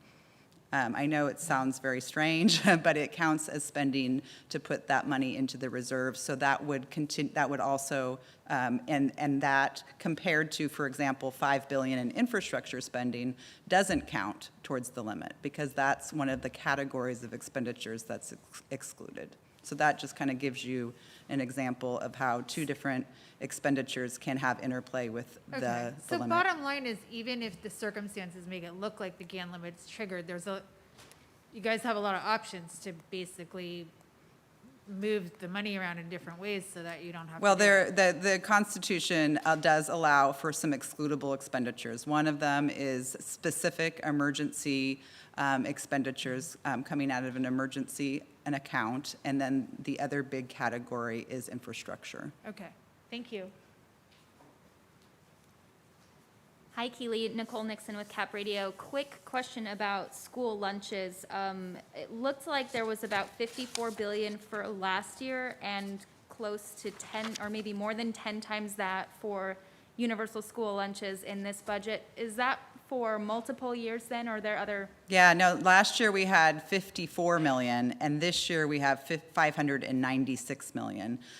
So it just really shows the evolution and expansion of this program to really expand not just universal meals, that's 2 meals a day, breakfast and lunch, but also increasing the quality of the food. And that's a big reason behind the $450 million additional investment in kitchen infrastructure, because our schools have been built for a long time now with a centralized plant, centralized cooking approach that doesn't necessarily enable us to maximize fresh fruits and vegetables in our school lunches.